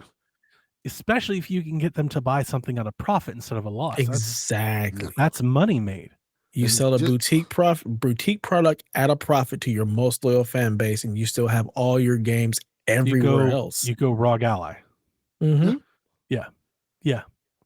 No, I think that's spot on. And then imagine you have something like the streaming stick that people can buy for like know that it's going to sell a lot less. You know, like it's just a limited market. Yeah, and then if you don't make a bunch of them, you're not losing a bunch of money because you haven't sunk all this cost into developing these. You really make it a boutique limited item. You don't even make a streaming stick. You just put the app on all the other streaming sticks. That's the thing. Like I don't know about the streaming stick because you can just put the app on the streaming sticks that exist. Yeah, they're already on the Fire TV. They could put it on the Apple TV. Like I think they need to do. That's something they need to do better at. Like they actually don't have the ubiquitous support of something like a Netflix does. And it's like they really should. Like there's a lot of apps that are on a lot of things, and cloud streaming isn't one of them. Like the Xbox app isn't on a lot of devices. It's still very limited. But how much would it cost for them to make an Xbox brand one? Well, remember they had one in the makings and they shelved it. They had one, and the Keystone. They had Project Keystone, and we've seen pictures of it, and it wasn't worth it. Yeah, I think the problem with trying to make a stick is now you have another stick amongst 30,000 other sticks. How do you get this stick? Buy your stick over that? Why buy your stick if I can just get your app on the stick that I already use? I think that's very well said. Because Xbox branded has its own controller with it already, so you just know what to do. The people who want the Xbox brand are the ones who are going to buy the console. They don't have enough stroke in the entertainment. You will be surprised how much things people will buy if they know it's cheap. That's the difference. Like if you tell an old lady, you can't out cheap Roku. Right. I was going to say the streaming sticks are already cheap. But those are not Amazon. Amazon just gives them away. But those are not. They don't have the Xbox app on it. They're not. They do. Amazon does have the Xbox app on it. But my point is, you don't have the Xbox branding and stuff like that. When a parent goes in the store and sees, hey, just like the Xbox Series S, a lot of people just bought it because it was cheap. Here's the cheaper alternative. How much money am I making off of that? There's not a large enough return on investment to that, because then again, you're just going to have a couple of parents who may see that and buy that versus just putting the dang app on everything else. I love So your now I approach, have Delvin. to I get the manufacture point you're a new making, stick. but I think you're overselling Xbox's ability to reach customers like that. They don't Brick and have mortar is that also kind, dead. they don't have that kind of market share. They've never sold a streaming stick. Nobody thinks Microsoft when they think TV entertainment, right? And there's Xbox people and they have Xboxes. So why would they buy a streaming stick to replace their Xbox? They could do that now. You can stream on your console right now. But we wouldn't be selling the Xbox people. We selling the newer people who don't have and Xboxes. That's where you lose me, because I don't and that's think where you have to control. I think you'll get some. Here's the problem. Here's the problem with that. They've been trying to sell Xboxes to non-Xbox people for years and nobody's biting. That's why they're doing this. Like, that's exactly why they're going multi-platform, because nobody's buying Xboxes. Not at the price they're at now. That's even if you try to sell a little Xbox 6 for $40, why am I going to buy that over the Roku? Or the Apple TV? Or the Chromecast? Yeah. I think you can build a market out for it. I think you really can. What do you think you can build a market, but it's so small. It's so minuscule that it's not worth the investment. It's not worth building all of that. But what is the investment in a streaming stick? That's what I'm trying to figure out. What type of investment is just putting, hey, here's our own brand of streamer. So here's you the have controller to, for it. You have to do the research and development costs to make sure that you can get the app. You have to create the OS on the actual streaming stick. You have to create a whole OS on the actual streaming stick to then support other apps, because you can't just have a stick for just that app. Then on top of that, you have to make sure you have somebody who's updating all of those apps, not just the Xbox app, but every app you want to support. You buy a stick that just has the Xbox app on it and nothing else? No Apple TV, no Netflix, no. But they can update the Xbox app to have those things on it. But it's not going to matter anymore anyway. Because I think we're spinning the wheels here a bit, but you can't put YouTube's app on your streaming stick just because you want to. You have to work with YouTube. You have to sign agreements. Like there's a lot more here than you think. But what I'm saying is, don't they already have that with the Xbox itself? The Xbox UI has all that stuff on there. You can't put that on the streaming stick? The console does. Yes, that's what I'm saying. The Xbox it's app, a whole different agreement. The Xbox app doesn't have any of that. The Xbox app is just Xbox games. Yeah. But what I'm saying, you can't put that UI on a streaming stick. I'm like, all right, here we go. It's the same thing. The whole console. Yeah. Yes. It's a whole different. I don't know if you can run that on a streaming stick.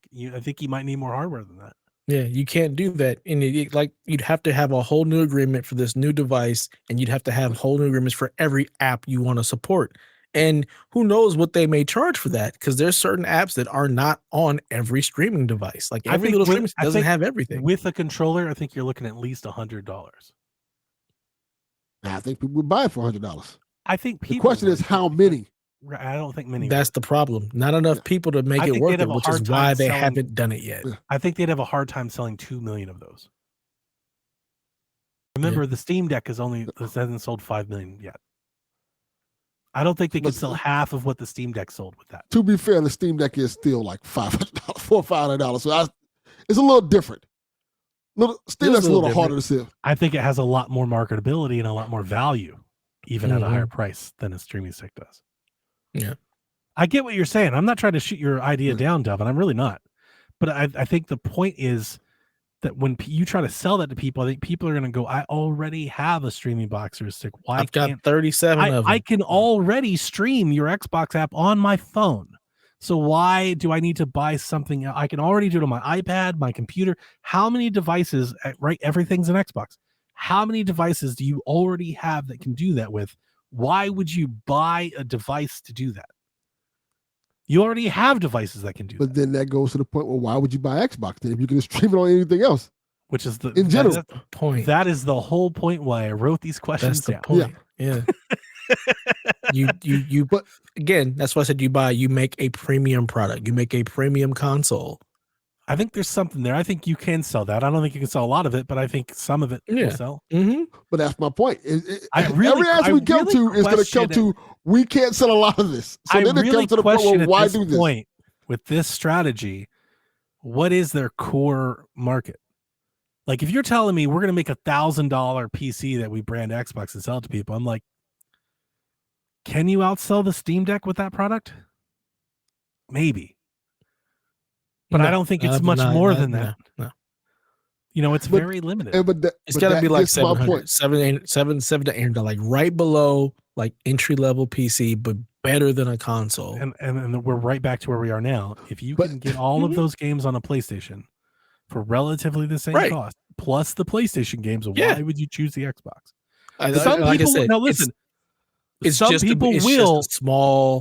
Some people will because they're Xbox. Like that person exists. But with every passing day, with every passing release, that number dwindles. It just does. That's a reality. I 1000% agree. It is a small little. It becomes, like I said, a boutique niche product. It's for the most loyal.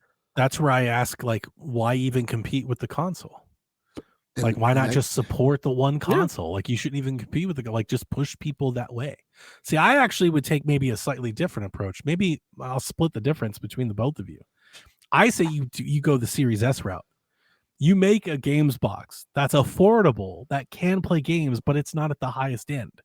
It's better than a streaming stick. It can play them natively. It's the Series S. We think we can do this. We can give you most of what you want at a fraction of the price. And you try to find a niche there. Like, I look at the Series S and I go, I think maybe that's the path forward. PlayStation 6 can be $600. Okay, we'll be $300. Will be $400. It's not as good. We'll openly tell you, yeah, it's not as good as that, but it also doesn't cost that much. And we have Game Pass. Like, you maybe go the opposite route. And even then, I even question it because it's like, can you buy Nintendo Switch instead? Can you compete in a space where you're not as good? Because for so long, they've been conditioned to be as good or better than the competition. Like, can they actually give us a product where they openly admit, like, oh, it's not as good as that? But if the prices keep climbing, I do see there's a space to maybe undercut, come in below. Yeah, they're in a tough spot, where no matter how you slice it, because like you said, people aren't buying Xboxes. So what do? Do you, like you said, you wean them off? You just start to, like, you have less options for the console. We really focus on, we've got great games. You want to play them, we have Game Pass. Really lean into PC. But they can't cut them off; they'll get sued. They've got too much history and too much back support. So they have to have something, because the way that I look at it, and this is something to think everybody should think about with Switch 2 and with PlayStation 6. Essentially what consoles have become is they've become hardware as a service.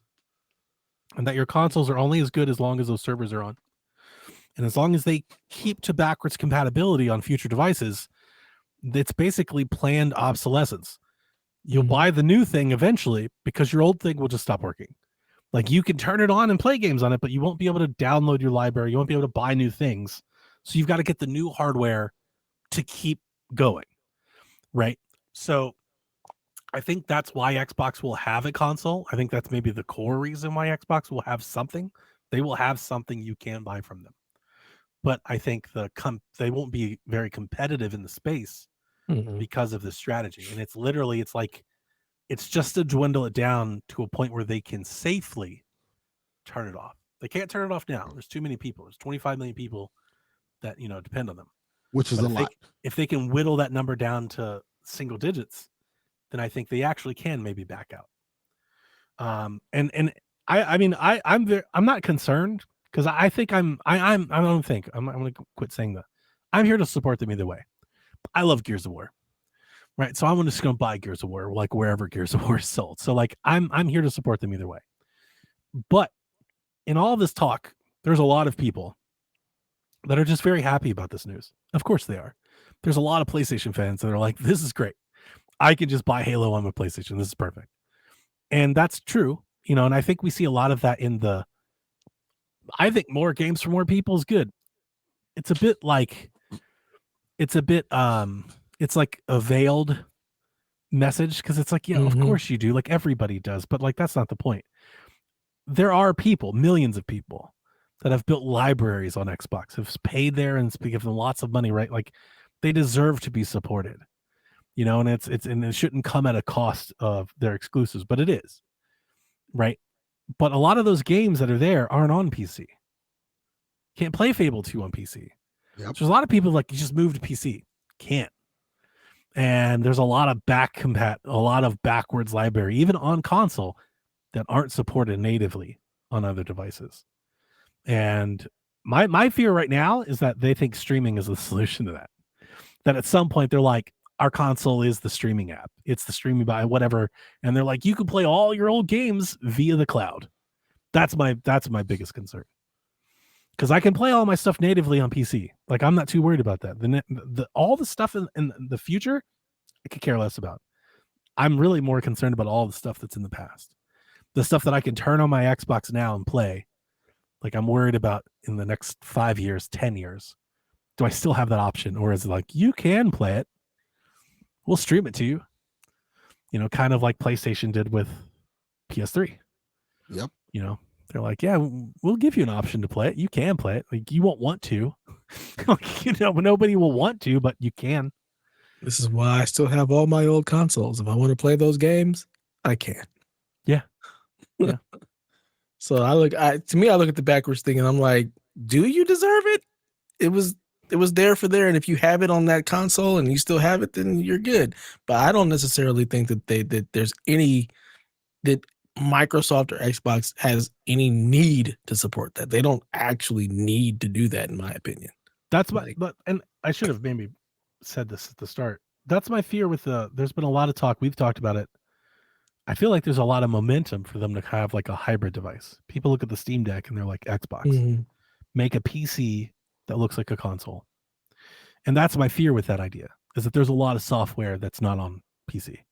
Yeah. So like, what happens then? If they go that route, what happens? Are we streaming that old stuff? Is it just not supported? You just lose that? Is it just gone? Do they find a way to for that? It's called the Xbox 360. There it is. Yeah, you're right. I mean, you're right. That's the reality. Like, that's the reality, and I don't like that. Unfortunately, a lot of those games just didn't make it to PC, and if they weren't made, they're not going to go make those games. They're not going to port them over. Not doing it. Yeah, especially if you can stream them. If they have the cloud, and you're like, hey, you can stream Fable 2 on that if you want. You know, that's like my big concern right now. And I don't think it's listen, to be clear, it's not a big concern for me because I have an Xbox One S and a Series S, and I don't plan on getting rid of them because of that legacy. But they will only work as long as the servers are on. Do you need a server for Fable? Well, I mean, they have check-in, right? They have console checks for DR. Like all of our consoles have DRM. They still do that? Everybody does. PlayStation does that. Everybody does that. PS3? No. I mean, I have a 1S and a Series S, not a 360. Oh, see, I'm thinking, that generation, that generation is fucked. But it's just lost. Anything before it, like, right? But all of these games I can actively play right now on my Series S. You better get you a 360. If maybe they won't, but until the servers is turned off. Yeah. Was Fable 2 on 360 or 360? So you better get you a 360. I've thought call it a day. I've seriously thought about it. Yeah, get you a 360. I mean, you know, they're all eventually somebody's going to break the code and it's going to be a really good emulator for it. So yeah. Maybe that's their solution. Maybe they think they can bring things over via emulation. That'd be great. I mean, that would be an answer. That would be an answer. I mean, you're more likely to see 360 emulation than you are PS3.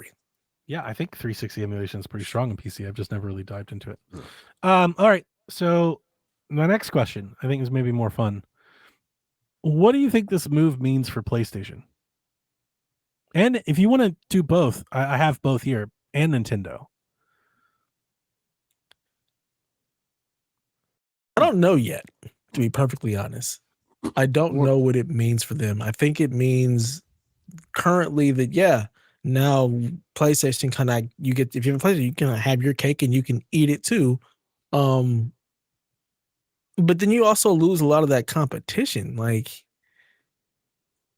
I'm glad you said it. As much as we like to pretend like we don't like console wars and we don't want it, the shit is fun.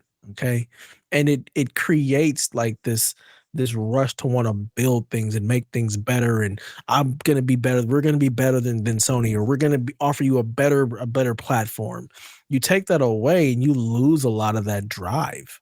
So the competition being gone, you may not get as many great games because it's like, well, shit, everything's going to come here. We can take our time. we don't need to worry about trying to come out with the game because we need to make sure we get to there before Xbox, because they're just put their games on our system too. So just don't really have that fight. I worry about the pricing.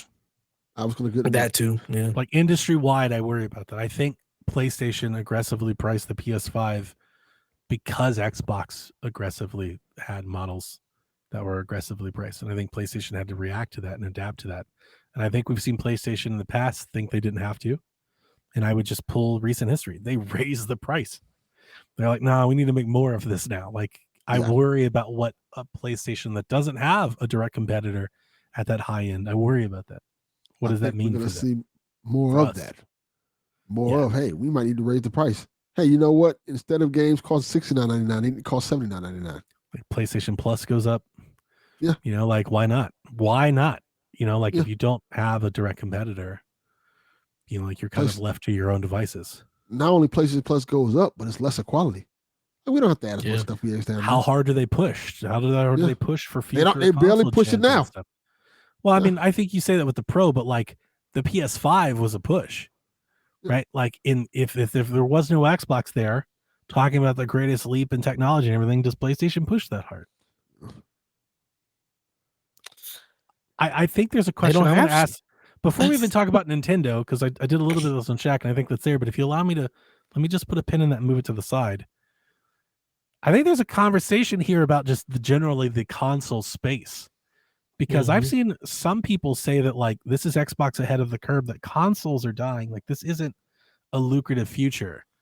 And like, what do you guys think about that? Like, do you think, you know, like with what Steam is showing, right? Your Steam library across a myriad of devices, like this idea of this walled garden ecosystem is at the moment under duress.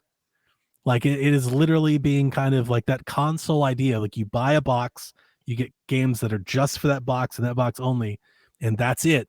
I think that idea, that philosophy is under attack. I still, however, think it's very successful. You know, I think people have read too much into the Steam thing as, see, this is going away. This is the way of the dodo bird. It's like, yeah, but Nintendo sold 150 million of these, and the PlayStation 5 is on track to sell another 100 million units. Yeah. So like, there's still a large group of people out there that still very much sign up for this. Even if it's 10% less than it used to be, it's still a lot. But what do you guys think? Like, is Xbox smarter than everybody else in the room? Like, are they getting out before the consoles? Because we've been hearing about the end of consoles. That's not a new thing. I remember when the PlayStation 4 launched, they were like, this is the last console. Yeah. So saying that forever. Yeah, it's been a long thing. I don't think it's the end of consoles yet. I think it's going to be, we're leaning toward the end of the way we purchase video games and systems and things like that, maybe. Because the whole market's kind of changing. Like, you know, we used to have a whole bunch of places where you can go to buy video games, like cartridges or systems, and now all those places are going away. like GameStops are closing left and right. I want to say the Targets and Walmarts we just got the PS5 Pros over here, like recently, and they've been out for a while. You know, it's just the way things, as I go look around, I see, like, you know, the gaming sections are getting smaller and smaller. And that's kind of a fact of the matter. Pretty soon it's going to be just like, all right, you can only get this console either directly from the wholesaler or from Amazon. Probably. So I think that the way we're looking at video gaming as a whole is just very different than it used to be. And hopefully society will be able to adapt with that. Then you also have to add the fact that the cost of video games is going up a lot. I think the industry is adapting to society. I think I was just getting ready to say. Yeah, I think it's the inverse of what you just said, Delvin. I think the industry is trying to adapt to people. Because we're old and we still play games this way. We grew up like this. Our kids don't play games like this. They don't think at all. Like They're not thinking about an Xbox. They're on mobile devices. They're on iPads and tablets. I've said this before. I don't mean to interrupt you, but right here on this point, I've said before that to me, I'm somewhat saddened to see Xbox relegated to being an app. Like that. Me too. That saddens me. Sucks. Because I have a lot of history and equity with that brand, and I liked for what they stood for and what they did, and I wanted to support them. But my question, just while you're here on this very topic, Delvin, is like, but do you think younger people, like, are they happy to see an Xbox that they're like, oh, this is better? Like, I'm wondering, like, if we could get a room of people together, like, oh, this is way better. Now I have Halo on my phone. I would say no. I think there are kids out there who's like, cool, I don't care anyway because I just play this one game. Like, as long as I get my Fortnite, my Call of Duty, but there's also a group of people out there who are younger, like, you know what, man, this is not good for the market because they see the price of games going up. Like, like the younger generations who like to play single player games who see the price of these games going up, but the stuff they like change, and they're getting less of these games. I don't know those people. Oh, they're out there. I don't know any of those people. So, like, my entire office, most of them are like mid-20s, mid or early 20s. They do not play consoles at all. Like, some of them have PCs, but most of them are playing things on apps. Like, it is so much more prevalent to where they're like, I'm not buying no $70 game. I'm just going to play this thing on this app. A couple of them have, like, I've got a PlayStation 4. I didn't see any reason to get a PS5. Everything I want to play has either come to this or I'm just not playing those games. Yeah. So and I look at it like they don't play games the same way we do. And you said the key things that I've been always talking about for a while. There's not as many games there were before, and the price of the games are getting higher. Mm-hmm. But at the same time, every kid I know says the same thing. I can't wait till GTA 6 comes out. I'm buying that shit day one. I think it's more of they but just that's want one game, and that one game will eventually could very easily just be relegated to being an app. That is true. But I think you have to give people those moments in those games and to make them want to support it. And I don't think, frankly speaking, this generation has really done that. Games have coming out a lot. Like if you look at the PS4 pace of games, PS3 pace of games, we got a lot more games at this time than we're getting now. And I think people looking at it, and plus they're a lot higher now. Games are taking longer. They cost higher. So that's not going to, I don't think that's going to change though. And yeah, that's what I'm going to say. And that's not changing right now, but I think that's the biggest problem. Gaming costs more. Competition. Say that again, Danny. It might with less competition. It might. Maybe. It's hard to say. Like, yeah. I generally feel like one of my concerns with this path for Xbox, there's a few things that I've heard people say, and some things that I feel like I haven't heard people say. So I've been chewing on some ideas for this, and I'm sorry to come back from using the bathroom and just interrupt where you guys were, but just, you gave me that little landing point. I've heard a lot of people say that, like, this is about the cost of games development. These games cost too much, and Xbox can't afford them because they're not selling enough. And that might be true, like in a zero-sum game. But again, I think the people that are saying those points, I'm often seeing them referred to as like copies of games sold. And the thing that's being missed here is the amount of revenue that having a successful platform generates beyond the cost of your own games. Mm-hmm. Nobody's really talking about that. Remember, Xbox, PlayStation, Nintendo, these platform providers make 30% off of every purchase sold. Yep. Period. Every Fortnite skin, every PlayStation Plus month, every game sold, every sale, every indie, everything, every horse armor, they get 30% of that. That's factored into your game development cost. Yep. So it's not just about Forza cost $300 million to make, and we only had 10 players on Game Pass, and it only sold 2 million copies, so we're under 100 million. It's like, yeah, but Forza's a reason for people to buy the box to justify you getting 30% off of every other thing. That all gets factored in. I'm not hearing enough people talk about that. And what I worry about is if Xbox loses 30% of tens of millions of players, as they have been, I'm worried about Xbox cutting more studios. And I mean that honestly. I do wonder if we play this out going forward. We've seen these companies behave this way before. We've seen Xbox behave this way. Now that they have things under their house like Call of Duty, like Blizzard and Bethesda, these big games, I worry about the South of Midnights and the Hellblades now in a way that I didn't when they picked those studios up in 2018. I do wonder when Avowed doesn't hit targets and stuff, and Xbox is looking at the amount of money that they are spending globally on game development and Call of Duty, and like, let's say they get to, and I don't even know if this hypothetically even makes sense, but let's say they get to a point where they're like, you need to cut costs because our revenues and our margins are low, and we want to provide return on value for shareholders. Do you cut a Call of Duty support studio, or do you cut Ninja Theory, or do you cut, In Exile, or do you move them, or like that's kind of my concern. Like if they're going, we're multi-platform, it's almost like a shift of thinking that I don't think people have really made yet. Stop thinking of them as Xbox, the platform provider. Start thinking of them as Activision, EA, the publisher. And if you put yourself in those shoes and then you start looking at their portfolio, some things don't seem like they fit. Oh no! Damn, he just left. Such a great point. He dropped out. Oh, now we're gone. I hope that got in the show. I hope that wasn't just cut out. Where did you guys lose me? Talking about them being like a publisher, EA. I was saying if you put yourself in, and if you remove them as the platform provider, because we think Xbox, Microsoft, all the money in the world, they can afford everything. If you think of them less like that and start thinking of them like, how would EA or Activision behave in this way? That makes me think the In Exiles, the Ninja Theories, that they don't seem to fit as well in that model. And that seems to be the model that Xbox is running towards.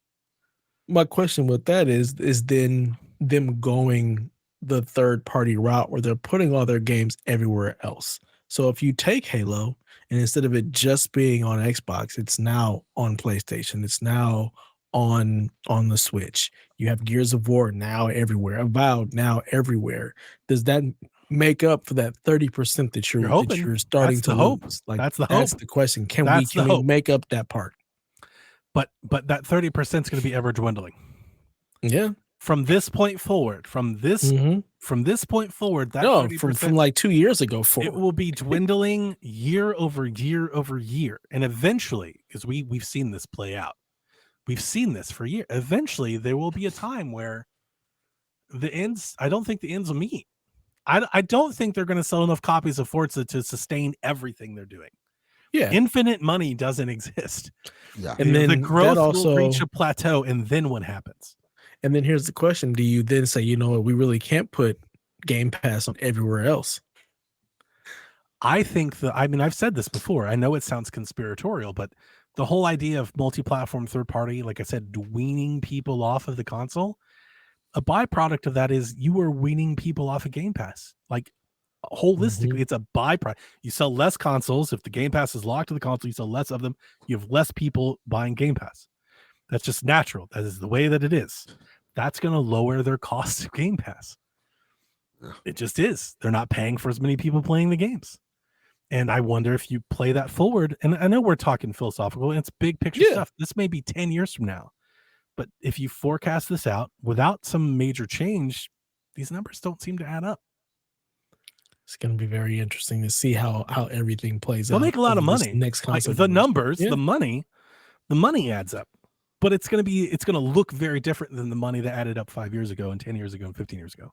Absolutely. It's a different combination of money. 30% is so huge. And you're right, people don't talk about that enough because everything that's sold on there, it's outside that's of what they're whatever risking. You're bringing. It's a huge That's what they're risking. That's the bet that they've made. They've made the bet that if we go multi-platform, we'll make more than the 30% we're currently making off of everything sold on our own. And you've got to hope that the other platforms even want those games. Here's the thing. If they're wrong on that, it could be disastrous. Yeah. You could be talking about major cuts at that point. If they go full multi-platform, they put Gears and Halo, if those returns aren't the stellar returns that they think they are, now we're in a world of hurt. Because now you've risked the console, the platform, and you're not making up the revenue that you think you need to make. That's worst case scenario. How many people are just like, all right, now Gears and Halo are over here. I'm gonna go ahead and trade in my Xbox. You put Hellblade on PlayStation and it doesn't sell well because it's a niche artsy game. Yeah. That's a problem. Like, that's a real thing. I haven't really heard anybody talk about any of that. They're just like, this is more games. This is great. And those are like, I think these are real. I'm not trying to be, I'm honestly, I wrote these questions with purpose. I refashioned them multiple times. I wanted to get through a lot of these ideas. I'm not trying to sound fire and brimstone. I'm really not. I don't think you are. I'm trying to just play out a bunch of different paths ahead that I see, you know, and ask like, what does that mean? Like, what does this mean for PlayStation? What does this mean for Nintendo? I think Nintendo may be the best benefactor from all of this. Yes. Because we've seen Nintendo literally make an entire console without any support from anybody. Mm-hmm. Nintendo thinks that they don't need it. They're like, that's fine. We can have a very successful console without Call of Duty and Madden. We don't need y'all. And Grand Theft Auto. They're like, we're fine. But if Nintendo is going to get those games, because Xbox is saying we want to publish on Nintendo, we're selling games there, that's very helpful for Nintendo. Because it's huge. They're not making the games that PlayStation fan. They're not doing that. Nope. So if somebody else is just going to do that and put them on there, I think Nintendo is like, yeah, we'll take it. That's great. We'll take all of them. Just keep them coming. Yeah. You know, and they'll just keep focusing on Kirby and Mario Party shit. Like, they'll just keep doing what they're doing. Yep, you guys will keep making your stuff. We'll get that 30%, and we'll just keep making our Nintendo stuff and not even worry about y'all. Like, if you're somebody out there that's like, I don't want to switch to because Nintendo doesn't have like those blockbuster cinematic big, you know, games that I want. They're about to have all the ones you want. They're about to have some of them, at least. Like, they're about to have some. And I think that's, I honestly don't really see any other way of pitching it. That's probably a really big deal for Nintendo. Yep. Huge. Because I don't think PlayStation is going to start bringing them over. I don't think that's going to happen. Yeah. So no, Call of Duty is still in the place where they don't have to yet. Yeah. And more so with this path that Xbox is taking. Yeah. You know, if Xbox was actually building their platform and actually making it worthwhile, I think you could maybe make the argument. It's like, maybe there's like some talent trade going on here. But with Xbox doing this, it's like, now for what purpose? There's no need now. Yeah. You got to wonder, like, if they would have decided, yep, Call of Duty's only on Xbox now, how much of a shift we would see the opposite direction. I think if you play that out over 5 or 10 years, I think it's a major shift. Mm-hmm. And I don't mean to say that as like a console warrior, but that's been something I've been saying. You know, people are like, they've tried and it didn't work. It's like, but they didn't. They didn't. They were playing with one hand behind their back. They didn't have. They weren't playing with all the cards yet. Now, here's the thing. I don't think they buy Activision if that was the case. I told you, like, with everything that we've seen, with the changes in leadership, the changes in strategy, the court documents, and everything that we have, the totality of what we have, I think they saw Activision as a way of pivoting in the business. Yeah. They're like, we'll pivot. And it worked. We read those tea leaves totally wrong. We did. And it worked. They were the game industry leading publisher last month by like 40%. They made more money than everybody else. Mm-hmm. And they did. I saw the tweet from like Piscatella. It was something like 60% of their revenue came from PlayStation. Yeah. It was Call of Duty. Yeah. Again, because that's what Call of Duty, like, they saw, they're like, if we get that game, everything we've been doing changes. We just change all of it. That makes me worry about everything else they were doing. Like, it makes me like, because we saw what happened with Activision. It became, it wasn't worth investing in other things because that was money you were taking away that you could have invested in Call of Duty. Yep. That's maybe my number one fear right now. I know it's not going to happen now. I don't think it's going to happen in the next 3 or 4 years.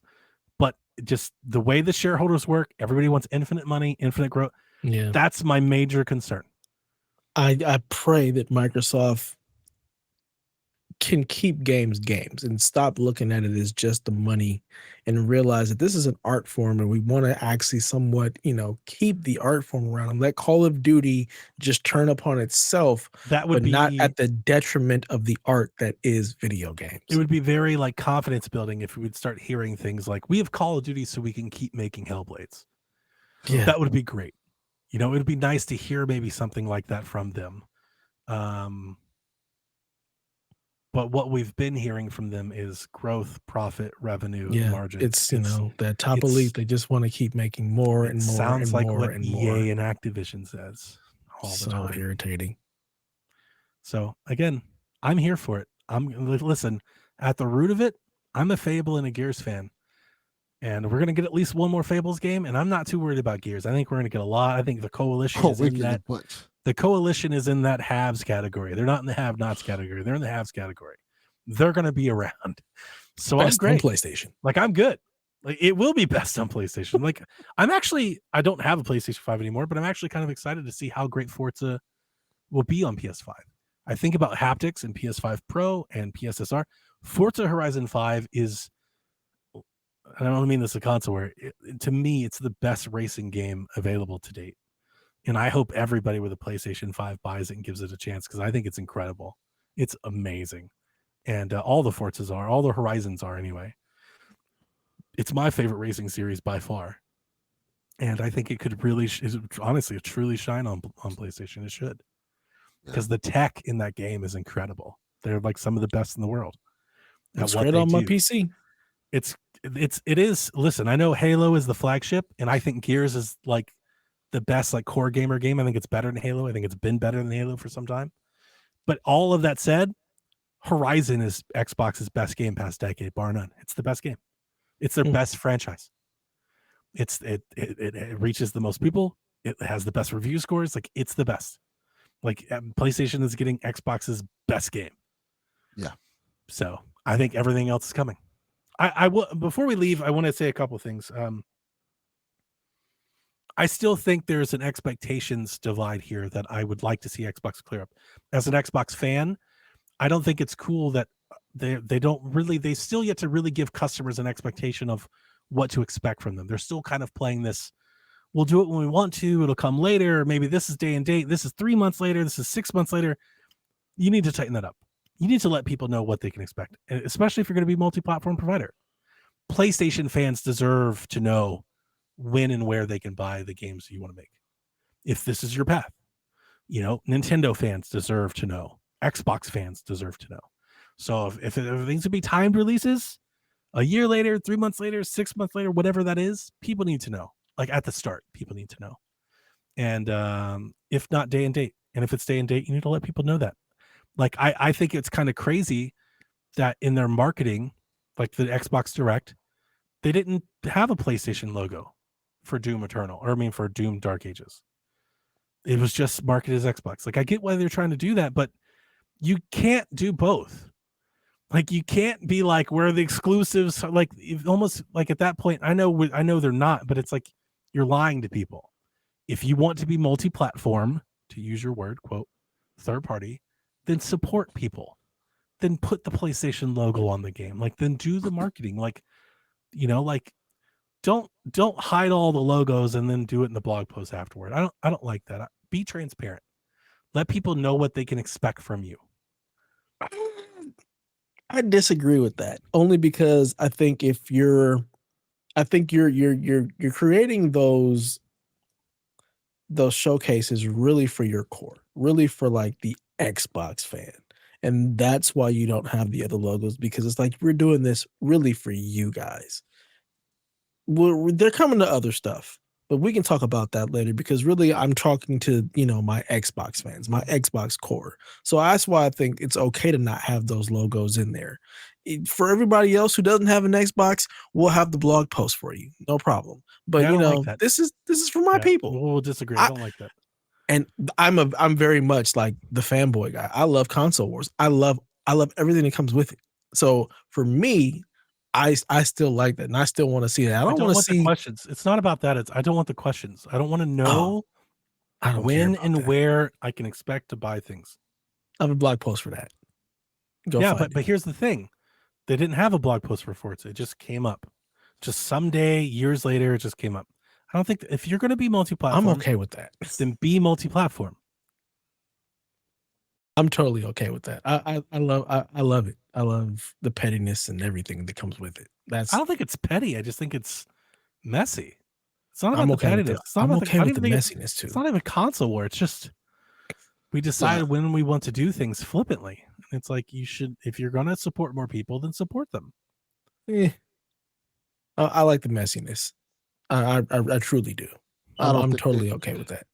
I don't think they want to come out and say that anyway because of the internet feedback, which matters to some people and what they say. The negative press. That might be true. That might be true. That I also blowback they think were getting, like even the whole Forza thing. Like I think we're in the middle of this transition, and I think that'll be clear at the end of the transition. I do think it's wild that they've done this like mid generation. Like this is a crazy thing that this is happening inside. Like I don't think I would be as upset about this if they had like held it to like the next console generation. Like if they'd come out with a new console and they're like, listen, this is a new console generation. We're doing things differently. We're going to start putting our games on PlayStation. I think that would have been easier to stomach. The fact that they were like the weirdest console. The fact that they ever. sold a console, literally bought companies and were like, we bought these companies to make exclusive games for this console that you're buying into Game Pass. And then in the middle of that generation, they're like, psych, we're not doing any of that shit. Like that is kind of mind blowing. Like it's kind of wild. I think that's honestly, after all the thought that I've given to this, I think that's maybe my biggest thorn. Like that's the biggest thorn in my side is that they did this like mid-gen. Yeah. This has been the wildest generation of gaming ever. It has just been so bizarre. So incredibly bizarre. Again, to me, it's that expectation. If they had told me what to expect at the front, I could have made informed purchase decisions based on that. The fact that they told me one thing and then shifted, it makes me feel, less about my purchases. I think that's the biggest difference between you and I. I have zero expectations from fucking anybody. I have none whatsoever. And I think you do a lot of your stuff based on the expectations of what you're told. I think as a consumer, you should have them. I think you have a right to have them. I have zero. I don't trust you. I'm not listening to you. I don't believe a goddamn thing you say until it's right there in front of my face. This console generate, like the fact that we're here with Xbox at this point it's a bigger deal than the Forza like news that came out, I think, generated. It's because Xbox is like slow drip this. Like we've been on this path. Like I've brought up a million times. I told you guys when it happened, it's only 4 games. Like that's definitely not going to be it. This is exactly what I saw happening. This is exactly what I saw happening then. Yep. And that's honestly, it's a big, so we talk about this all the time, right? Growth and margins, infinite growth. People always want more money. There's always this temptation for any platform provider. This is real for PlayStation. Yeah, but if we put our games there, like we can make more money. Like it's always there. And once you open Pandora's box, you can't go back. You just can't do it. Like, what did I tell you then? Today, by the way, this podcast, this is the 1 year anniversary of Xbox on that couch saying that this is the 1 year anniversary of that moment. Wow. Where he was like, we're going to learn. We're going to put some games in. We're going to learn. I'm like, I'll tell you what you're going to learn. That was a year ago? Learn. You're going to make some fucking money. Is what you're going to learn. Like that. What else is there to learn? Like that. It was wild that people ate that. I'm still, to this day, I'll never forget all of our Xbox channels, all of the channels that I've ever saw or looked for news. They were all like, this isn't a big deal. It's just 4 games. Like everybody ran with that. Everybody. Except for us. We were like, they're going to make more money. I was like, guys, this is a huge deal. Yeah. And you fast forward literally 365 days from now, they're full third party. They're like, nah, we're putting Halo on it. We're doing the whole fucking thing. Guess what we learned? Right. We learned they're going to make some money. Like it blew my mind. We learned that we need to put Forza on PlayStation. Our biggest franchise. Yes, guess what we learned? We learned the PlayStation people will buy our games. Like, yeah, no shit. It's still to this is like I will forever be blown away that like nobody took that bait. Like to me, it was right there. It was so obvious, but whatever.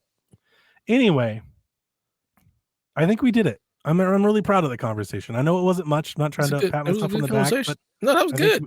I think we did it in a way that I wish other people would. I didn't hear any of that from some of the other places that I kind of saw, Yeah. So whether you're out there, if you want to buy another Xbox or you want to buy a PlayStation or a Nintendo, I wish you all the best. Support Xbox games. Buy Gears of War, buy Halo, buy Fable, buy Hellblade. I think these are some amazing games. I can't wait to buy Gears of War on my Nintendo Switch too.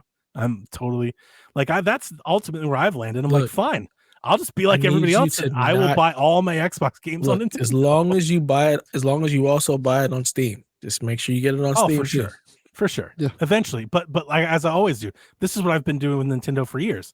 I buy it on Nintendo because I want the cartridge, I want the case, and then I'll get it on Steam when it's on sale for $8. Like that's what I always do.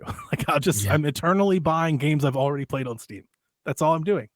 I'm just playing the futures. Yeah, I'm looking forward to the remaster because I tried to play like the Gears of War Ultimate. I just can't stand the control. I couldn't do it. I need you to refine that for me. This is something I wanted to tell you specifically. Wait until Xbox starts publishing official Xbox accessories for PlayStation. Oh, that's gonna be crazy. Xbox controllers, Xbox chat headsets. Wait till that starts showing up. Why? I think that's the next step. Why not? They are the world's leading controller maker, accessory maker. Why not? If you're gonna put your games over there, why not make an Xbox for PlayStation controller? We don't do that here. There's already enough third parties that have the broken sticks. We don't need an Xbox branded one. Dev, we're not giving you the technology to make it work. Dev, guess what? You're about to start doing it here. That's about what's about to happen. Oh God, I hope Sony is petty and they're Japanese enough to be like, we're not giving you the patents to put your stupid controller over here. The highlighter yellow, the see-through red, the plasma purple, the metallic gold, you're getting all those blog posts. Like the fridge, the toaster, you get the whole fucking thing.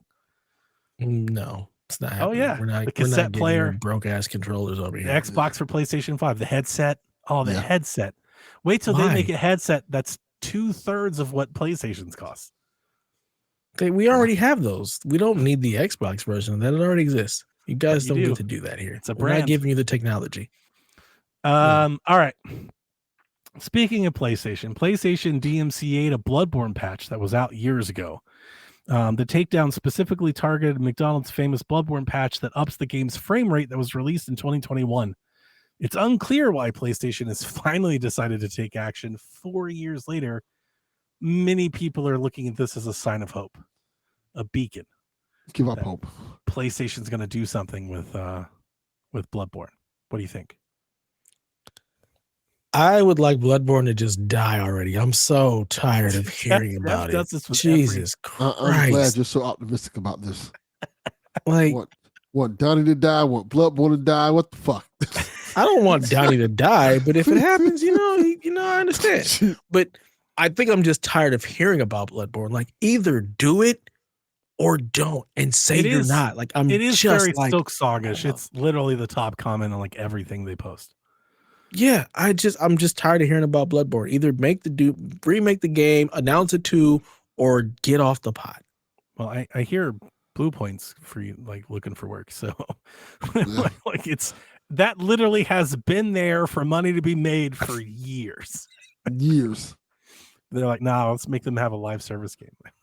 that blew my mind. It's like what a fucking awful idea. That really is a bad decision. It's like literally you have thousands of people begging for a Bloodborne port.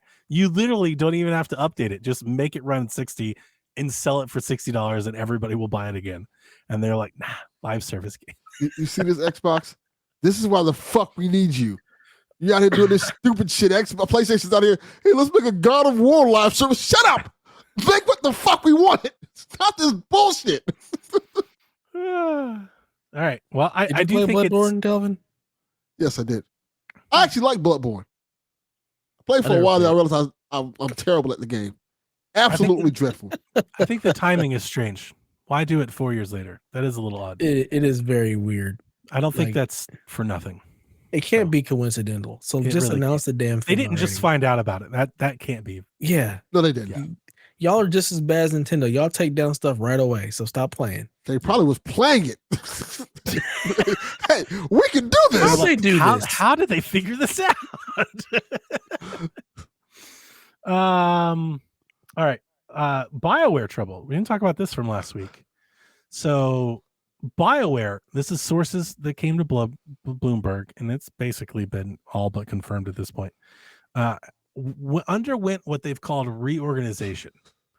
So usually when we hear that, we hear layoffs, but essentially what they've done is they've taken a bunch of the staff at BioWare and moved them to other EA teams to work on other projects. BioWare had a blog post that came out that said a small team remains to work on the next Mass Effect game led by company veterans, and that their hope is to expand once they get further into production. Jason Schreier says that small team is less than 100 people.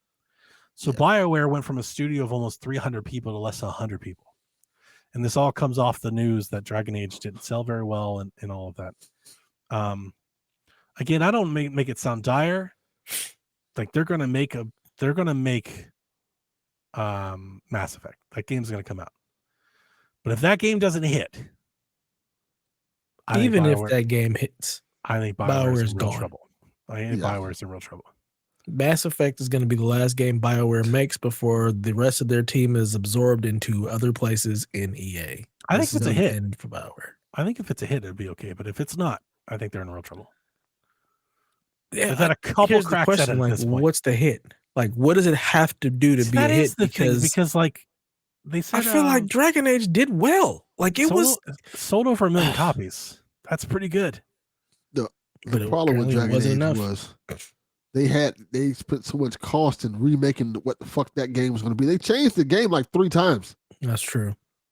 So I think stop doing that. Can't keep doing that. BioWare has been plagued for a long time. Yeah. And BioWare is not BioWare. It really might as well be called something different because the people who made the name BioWare, none of them are there. It's a very completely different company. Talk about the leadership of the team have been there. That they are original Mass Effect legacy people that have been there the whole time. That was a big part of the blog post. Casey Hudson. That I didn't know. Write the names down. I don't know the folks. I thought he left a long time ago. He did. That was the main person. That was the guy. So, anyway, shout out to BioWare. Pour one out for BioWare. That's the real thing. They've been dead since Anthem. Anthem killed them. God, I really wanted to love Anthem. Yeah, Anthem. I thought about playing that the other day. I legit did. Think again. Like I wonder, what I is jump it like in every now? time and then I turn forget. it on? Yeah. Is it still I can go fly around? I may just want to go fly for a minute. The reality is Anthem is a single player game.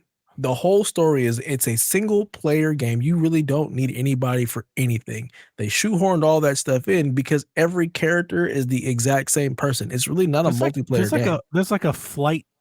There's a demo of like a flight combat game that I really like about Anthem. You know, there's a loop there that I'm like, this is great. Yeah, I've jumped in every now and again. It's the BioWare stuff that I'm like, oh, I got to go sit here and talk to these people, the dead eyes, and look and do the decision. I'm like, that's not what I want at all. Yeah. Armored Core is what I want. I want to fucking blow shit up and be awesome. Like, let me do that. That's fun. Anytime I've gotten a new monitor, new graphics card, new anything, I always throw Anthem in there because the game is so pretty. I want to see what everything looks like and how well I can run it. But yeah, you can literally just start the game up and jump in and fly around. I may take it for a spin. Made that an Iron Man game. They nailed it. Like the flight is so good. The flying is so good. It's great. So good. It's really, really good. Multiverse's 5th season will be the game's last, and the game will be delisted in May. And I laugh because I feel like we all saw that coming. I said it once they shut down the first time. They should have just never shut it down. What a weird. How much do games cost to fuck around with it like this? Like, it doesn't even feel like.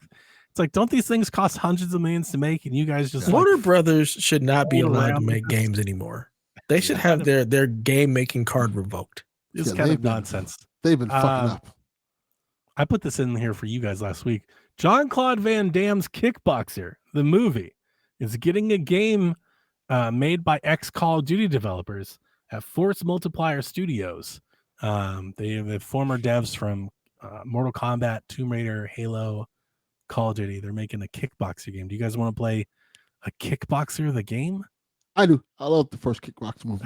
I didn't realize. Is it a fighting game? What are we doing here? I don't know yet. Pit fighter? Like what? I would imagine it's a fighting game. Yeah, like it's got to be. You're kickboxing. Yeah. Well, the kickboxing movies, sport, but the kickboxing movies aren't necessarily fighting games anymore. They're like fighting movies anymore. They're like action movies now. Yeah. I want to. And that's my question. Like, I don't want to just play a fighter. Is there a story that I can go through? Am I the kickboxer? Like, who? What you're are we doing here? Yeah. So then, I didn't realize it can't be a fighting game, right? I didn't realize this because I don't know if you know this, Dev. Van Damme left Kickboxer after part 2. Yeah. He recently came back to Kickboxer and made 3 more movies. Jesus Christ. Like a couple, like in 2018. He's like making them again. I want a blood sport beat 'em up. Like Streets of Rage, but it's blood sport. Like I want it pixel and arcadey and everything, but blood sport. I want Demolition Man. I want that. I want to go through every level and I want to fight people and I want to run from the cops and I want to beat up all the different characters and all that jazz. I want to fight in the Kumite at the end. I want to do all that shit. But I want that, but like as Scott just Pilgrim. a fighting game. I want it as a fighting game, but Streets a of Rage single 4 player fighting game. Streets of Rage 4, but Bloodsport. And all these stupid evil villains that come through and you knock them out and I want to break bricks and shit. Yeah. I want to do the whole thing. I love Jean-Claude Van Damme movies. So I'm excited. Do you? I absolutely love Jean-Claude Van Damme movies. Jean-Claude, they're great. I'm here for any dumb shit he makes. Oh my God, yes. Yeah. Not everything that he makes is so bad it's good. Double Team, terrible movie. Street Fighter, Double Team, terrible, fucking awesome. Double Impact, Lionheart. I've been telling Jack I want him to watch Mortal Kombat and Street Fighter with me. They're both good movies. They're both terribly good. Yeah. Yes. Dev, the 50 series NVIDIA launch is a fucking mess. Yeah, just like every other NVIDIA launch it's since a the whole 30 fucking series. Mess. It is not lost to me. You came on our podcast and you told me that my card is shit. That the whole 40 series was shit. That the 50 series was like the greatest card the world has ever seen. It's the most amazing thing ever. And then these reviews came out and everybody was like, this shit is mid as fuck. And they've only made 400 of them. If they hit everything that they're talking about, then it has the potential to be great. They did it. So they did and they didn't. So the funny thing about the 5080 is that it is an overclocking dream. So for some reason, like they've held back like the actual clock speed, but you can overclock these things to where they actually get the performance boost that you would expect. So it's just really weird the way they did everything, but the cards are great. But the reality is if you have a 40 series card, you shouldn't be looking at a 50 series card in the first place. And the 40 series was terrible because of the cost. I was very unmoved by the reviews. It's essentially they're like, yeah, I mean it's a little bit better, but it also is churning through a bunch more power to be a little bit better. And they I'm more upset at the fact that they were like, this is the thing, you've got to get it, it's the new thing, and then apparently they only released like 1,300 of them for everybody to buy. Like there were none of them available. Everybody's talked about it's a paper launch. Lots of studio stores were saying we got 1 or 2 or 3. Yep. Same thing happened with the 30 series. Same thing happened with the 40 series. Joke. Like this is always the way it goes with the graphics cards. But Garrett got one. He did. He got his. He's not going to use it. Yeah. So, nope. It's going to sit under his bed for a year and a half. I would sell the shit out of that right now. The scalpers they're cleaning up. You just sell it, make your money, and get another one later. I just really wish that there was something in place where it could be like, yeah, no, you can't resell this over manufacturer price unless it's on like offer up. You can't do it on eBay. You can't do it anywhere else. It's got to be on some site that nobody really uses. I love that you're like, I wish the reselling sites would police this instead of the manufacturer just making more. Yeah. Like if manufacturers just made more, it wouldn't be a problem. No, I think it's both. Like I hate the whole scalping thing. Dev's But I like, was this is a real problem for eBay. They need to get this shit together. but I It's mean like, that for really, everything. NVIDIA I don't should mean it- just make more. I don't mean it just for graphics cards. I mean it for like No, I know. everything. Hey, I'm getting ready to Drives me nuts. Switch 2, so I get it. And apparently Nintendo's doing something for scalpers. Like they have they some say plan that in all the place. time. They're We'll see helping what them? happens. Yeah. Right. Yeah. But Yeah, think about I hate it Dev, all. Did you try to get a Wii? Like No. they said that shit then too. No, I We're didn't gonna agree. combat that. The Wii was notoriously hard to get for like a year. I mean, There were I people worked waiting at out of Best Buy. I GameStop. always Like saw 'em, so. people knew when the trucks came Yep. because they were so hard to get for a long time. Wii It was hard to get. find a Wii. Wii U was not. No, the Wii U I was there not and trying to get there either were- of those things. were I would piles of actively Wii try Us. not to get those. There were I got piles of one Wii Us. by mistake. Just walked in. They were like, "Oh, you want a Wii U?" Like, "Oh, okay, I guess. I guess. Guess this is the kid's Christmas gift." That's literally what happened. That's like, Yeah. like but y'all the have Wii them. was- Wow. the Wii was super hard to get. Yeah. I'm What? hoping, and this is a fool's hope probably, but I'm hoping with all the tariffs and everything, I'm hoping Nintendo has been making these for some time, as we suspect they have been. There's been manifests and everything people have seen for months, and they've been stashing them here. Like, I hope there's a warehouse somewhere full of Switch 2s that they've just like, that would be smart. If you were working for Nintendo of America, that would be the smart thing to do. Yeah, like, It's like, I need 10 million of them here, and I need them here now. Like, as soon as you can get them here before these like, fucking hey, shit go into place. we know this orange What- fuck's getting in office. And we Right. know Is the there a fuck- tariff? Exactly. Would there even be a tariff that would affect the Switch 2? It looks like Yes. there might be. Nobody really knows because one, the tariff actually hasn't gone into effect. But if it does, if the threat of it does actually happen, there's some gray area there. One, we don't know if there's an exception for video games. There might be. There was before. Two, I think most of Nintendo's the stock of the Nintendo Switch that was made for America, I think, was made in Thailand to get around this very thing. We don't know if Nintendo's doing something like that. But I tell you, here's what I do know. I know Nintendo's not going to come over here and make them. I know that's not going to happen. So Yeah. they got to figure it out. But like, I know the tariffs aren't going to bring manufacturing home because nobody's going to make Switches here. So whatever that entails being, but it might. Nobody's gonna make anything here because the people who make the stuff are getting kicked out. So there's that. That is true. Do you think he knows the difference between China and Thailand? No. Yes. Not even a little. Oh, he doesn't. He definitely doesn't. I don't. Well, I know honestly, you do. I honestly don't think you could give him a pen and tell him to point at China on a globe. I don't think he could. I don't think he can. And I The mean sad that. part is I mean lot that of Americans seriously. can't. That is true. You're right, and I think he's among them. So sad. Yeah. Yeah, it's not just him, but I honestly Yeah. I don't think he could pick out China on a map. Yeah. I would bet money that he would pick Russia. Like, I think he generally knows where it is, but I honestly think if you gave him a globe, an unmarked globe, and a pen, you were like, put it on China, I think he'd probably put it in Russia. Jesus He'd be like, I Christ. think it's here. The other one, sir. The other one. Yeah. And now we're Uh, renaming Russia China on Yeah. the globe. Yes. Battlefield surfaced. So we've known for some time now that this is the year of Battlefield. We should be getting a big new Battlefield game. They've surfaced with Battlefield Labs, where players can join to test the game.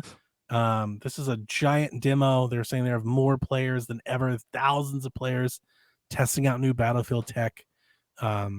EA is all in on Battlefield. Yep. Again, the scary part of everything I just said about Call of Duty, EA has every studio working on Battlefield, all of them. Criterion is working on Battlefield. And that shit's They still they trash. said they're like, we're not doing Need for Speed right now because everybody is working on Battlefield. Part of me wants to give them credit because Battlefield 2042 was such a mess. Like they're trying to resurrect this, and I think that's admirable because Battlefield could have a very prominent, lucrative place in the games industry. Battlefield But broke they- my heart. But if Never they swing again. and miss again, oh, that could be very, very bad.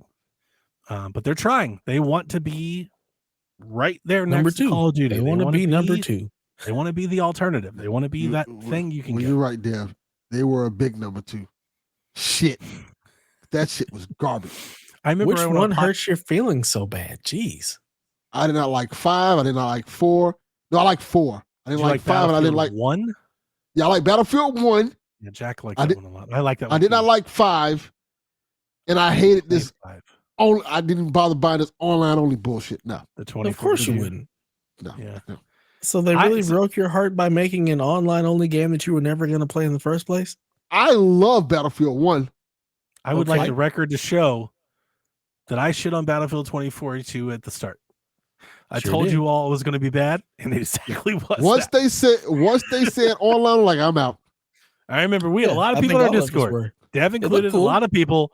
People are like, it's going to be good. It's going to be fun. It's not for you, Donnie. I got a lot of shit for I was like, I'm telling you guys, this game's going to look cool. Suck. And this comes from the former Battlefield fan. Like, no, I'm over it. It's over. No, I remember I went on. No, you're not. If you like the last Battlefield with the campaign, you're not over Battlefield. Yeah, Battlefield 1. That was 2 games ago.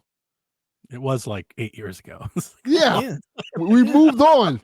As soon as they bring you back a campaign, you're gonna be like, oh, I'll check it out. Hey, that's the funny part. This labs thing got a lot. There was a lot of people that are like, fuck it, I'm in. Like, that's true.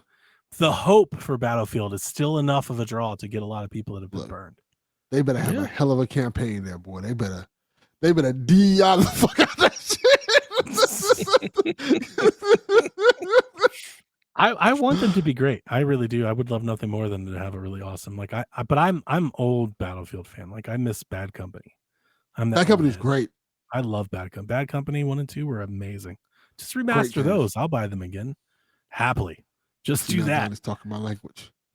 That's how they get me. That's the ones you like, Delvin. The moment the EA rolls out and it's like Bad Company, I'm all in. I'm so there. Fuck, I gotta buy this. 100%. Yeah. I never played those. They're super good. Great. Super fun. Good. Very fun. I think I still have one of them for PS3, like just in good the shrink wrap. Single player shooter fodder, like they're just really destructive environment. It's so fun to like have somebody talk shit to you and you blow them through a wall. You just like fucking smash the whole house down. And you're like, well, you're fucked. Like that is exclusively Battlefield. No other game gives you that but Battlefield, which is super fun. So anyway, if you want to test the new game, jump into go get in line. Yeah. There's a rumor there's a PlayStation Direct or State of Play or whatever coming out soon. I'll believe it when it's announced. Other than that, it doesn't exist. It's absolutely not. Captain America week. Not doing it. So that's it. Yep. All right. Rude Days got a scoring update.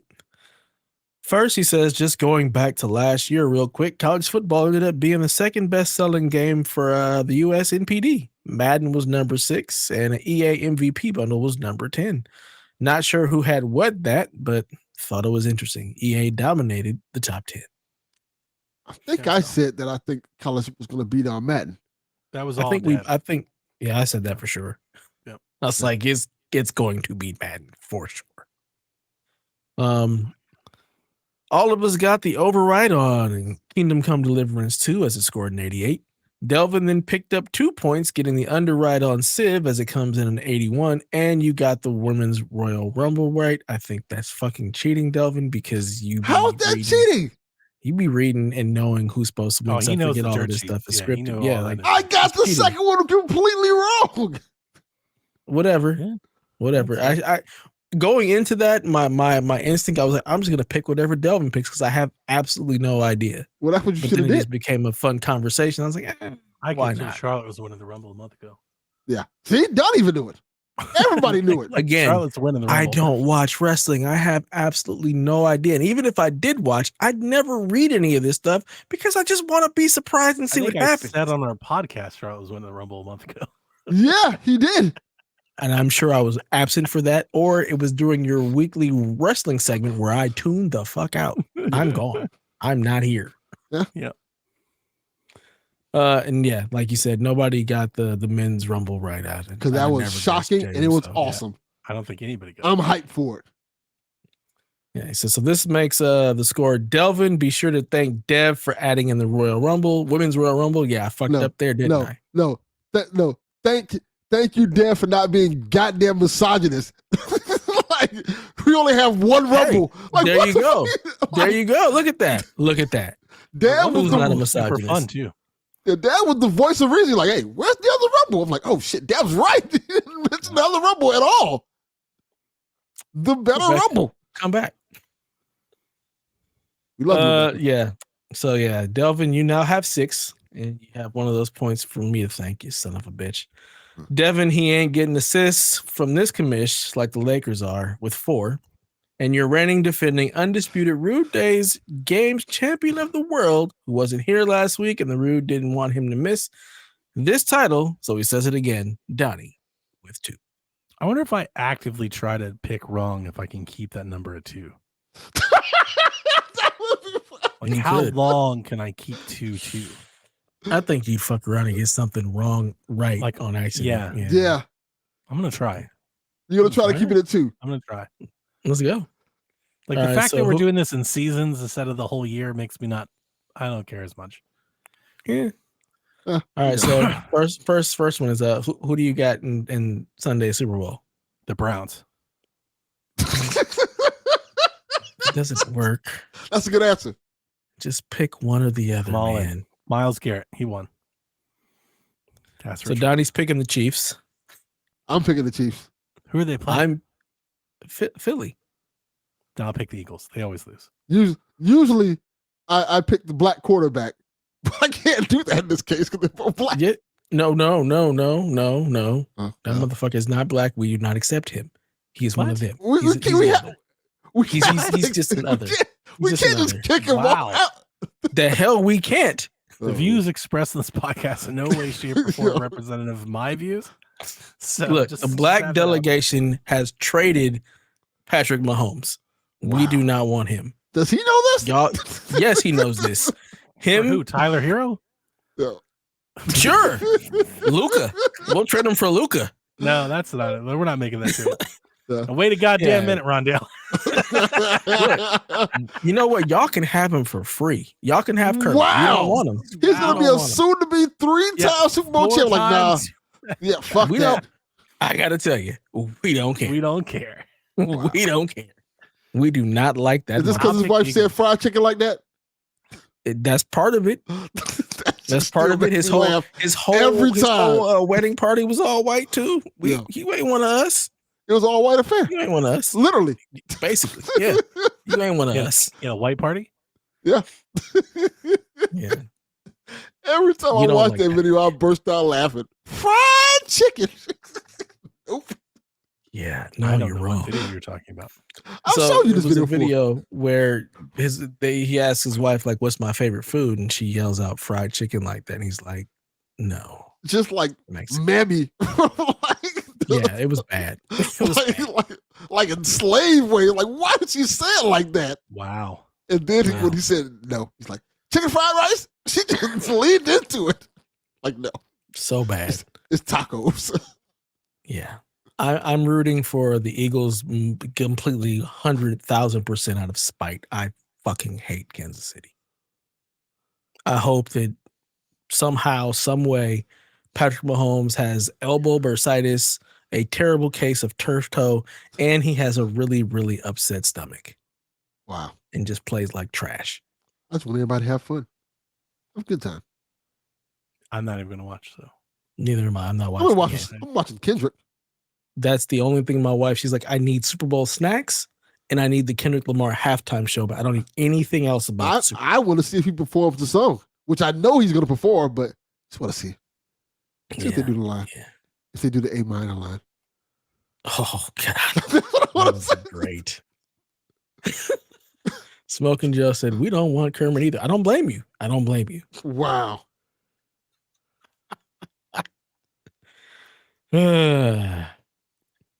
And the last one, over or under 26.5 points for Luka in his Laker debut game. Currently, he's averaging 28.1. Delvin, you got to go first. You're winning. I'll go over. I'm going to go under. I don't know that he's just going to be able to come out and just gel, coming off of an injury, trying to figure out how they're going to play. I think he's going to get like 25, 24. I agree with you in theory, but I don't know who else is going to take the shots. Yeah, So that's what I was like, thinking. They're playing like 3-on-5, and really it's like 2.5-on-5 at this point. So somebody's got to shoot it. So why not Luka? Like, what are they gonna do? Feed it in the post? Run What pick and post? rolls, the ISO, like you're right. Like, what else are they gonna do? Like, the offense at this point is LeBron go, Luka go, LeBron go, Luka go, LeBron go, Austin Reeves for a minute, LeBron go, Luka go. Like, that's the whole team. So, like, what else are they going to do? So you're not trying to keep 2 points. I mean, it's not that I don't want to. It's just like I agree with you. Like, if this was real, I'd be like, I'll take the under because you got to gel. You got to figure out maybe he doesn't play a bunch of minutes. You know how this thing usually goes. That's what I'm thinking. Like he's coming off injury. Thought at this point, I don't even know who else is on the team. Like, is Rui still there? Is he going to take 15 shots? Rui's we're going to have the Rui show instead of the Luka show? Like, that doesn't make any sense. Got Rui, got Austin, got like he may get 28 points on 25 shots. But it's true. Yeah. But somebody's got to shoot it. So why not Luka? Mm-hmm. We'll see what happens. All right, question time. Free to Play Joe says, is it possible that Xbox is ahead of the curve with multi-platform support and that we could see PlayStation and Nintendo publish games on other systems in the years ahead? No. I mean, you'll see stuff like the Lego Horizon game go to the Switch from Sony, but other than that, what's their incentive? That's what I was going to say. Yeah. I could see PlayStation perhaps, maybe not likely, but if they didn't want to do their own portable system, which it sounds like they will, I could see them perhaps putting some games, old games on Switch to make more money. I think it's a possibility. But like, there's a lot of Xbox fans, I think, that are hopeful that like, if Xbox goes full platform and like eventually PlayStation will be like, oh, let's just put Horizon on Xbox. The problem with that is that Xbox will not be pushing their platform enough to make money off their platform. So if they're not going to, PlayStation surely isn't going to. Like, with a dwindling base, there's not any money. There's no money to make there. That's the problem. It's the chicken or the egg thing. It's the same thing Xbox has had. Like, there's a lot of Japanese parties that like skipped it because there's no money to make there. Everybody's buying the games. Like, there's not enough people to sell to. So they probably got a PlayStation, so why put the game on Xbox? Like, that problem doesn't exist on Switch 2. You'd think that it would sell very well out of the gate.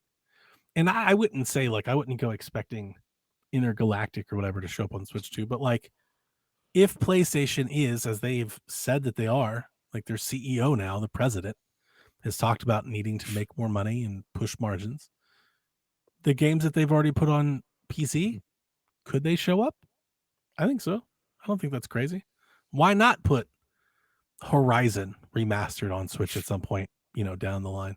You've already put the Lego game over there. Why not see if you can't entice some of those people to maybe buy a PlayStation? I think that's probably real. And don't even put a whole lot of effort into it. Just put it on there and let it run at 12 frames and call it a day, because Nintendo people will buy that shit anyway. The only thing that gives me pause is there's, by every account, it looks like, we didn't talk about this earlier, but one of the things that we did talk about on Shaq that, to be honest with you, Dev, Delvin and Rebecca didn't seem like they wanted to hear any of it. I brought up for Shaq listeners, like, what does this mean for Nintendo if PlayStation's focus now 100% turns and stares directly at them? It's been a long time since we've been in that situation, but the Eye of Sauron is going to turn somewhere else. And if Nintendo Switch 2 is making a bunch of money, I would suspect that PlayStation, if they don't have to compete with Xbox, will just compete with Nintendo just because that's what they've always done. Interesting question, because the reality is, do they really compete or do they just coexist? That's what I was thinking.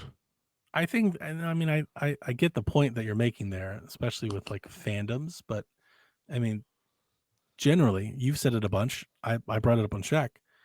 The Switch has been a lot of people's second console. Mm-hmm. So if PlayStation could make that for them, there'd be no need for those people to buy a Switch, right? They tried that many times and they've realized that they don't have the ability to support a second. Have they realized that? I think they have, which is why they made the. I mean, all the rumors are they're making a handheld. So I don't think they have, buddy. I don't Like, think they're doing. and these that. are rumors. Really These don't. rumors come from people that were like, they're making a PlayStation 5 Pro, and they did. We're making a portable, and they did. And now they're saying they're making a real handheld. So I think they are. I don't think so. Well, we'll find out. And even if they do, it's just gonna fail. It's not gonna work. It's gonna be the same tried and true story time and time again You because may or may not be right. nobody's making The only games. point that I was making on Shaq, I wasn't people when I said it, Rebecca and Delvin were like, this is they shouldn't be. I was like, I'm not trying to be all doom and gloom. I'm just saying they've not had that attention. The Eye of Sauron has not shined upon Nintendo in that way since like the GameCube. It's been a long time, and it's something to think about. You're my trying only to problem with it change was a new generation, sell 150 million more. Well, you may have stiffer competition this time. my only problem with it was I think the cost difference is like so drastic now with PlayStation and doing this kind of like our PlayStation 5 $700 and the Switch is like, oh, there's 400.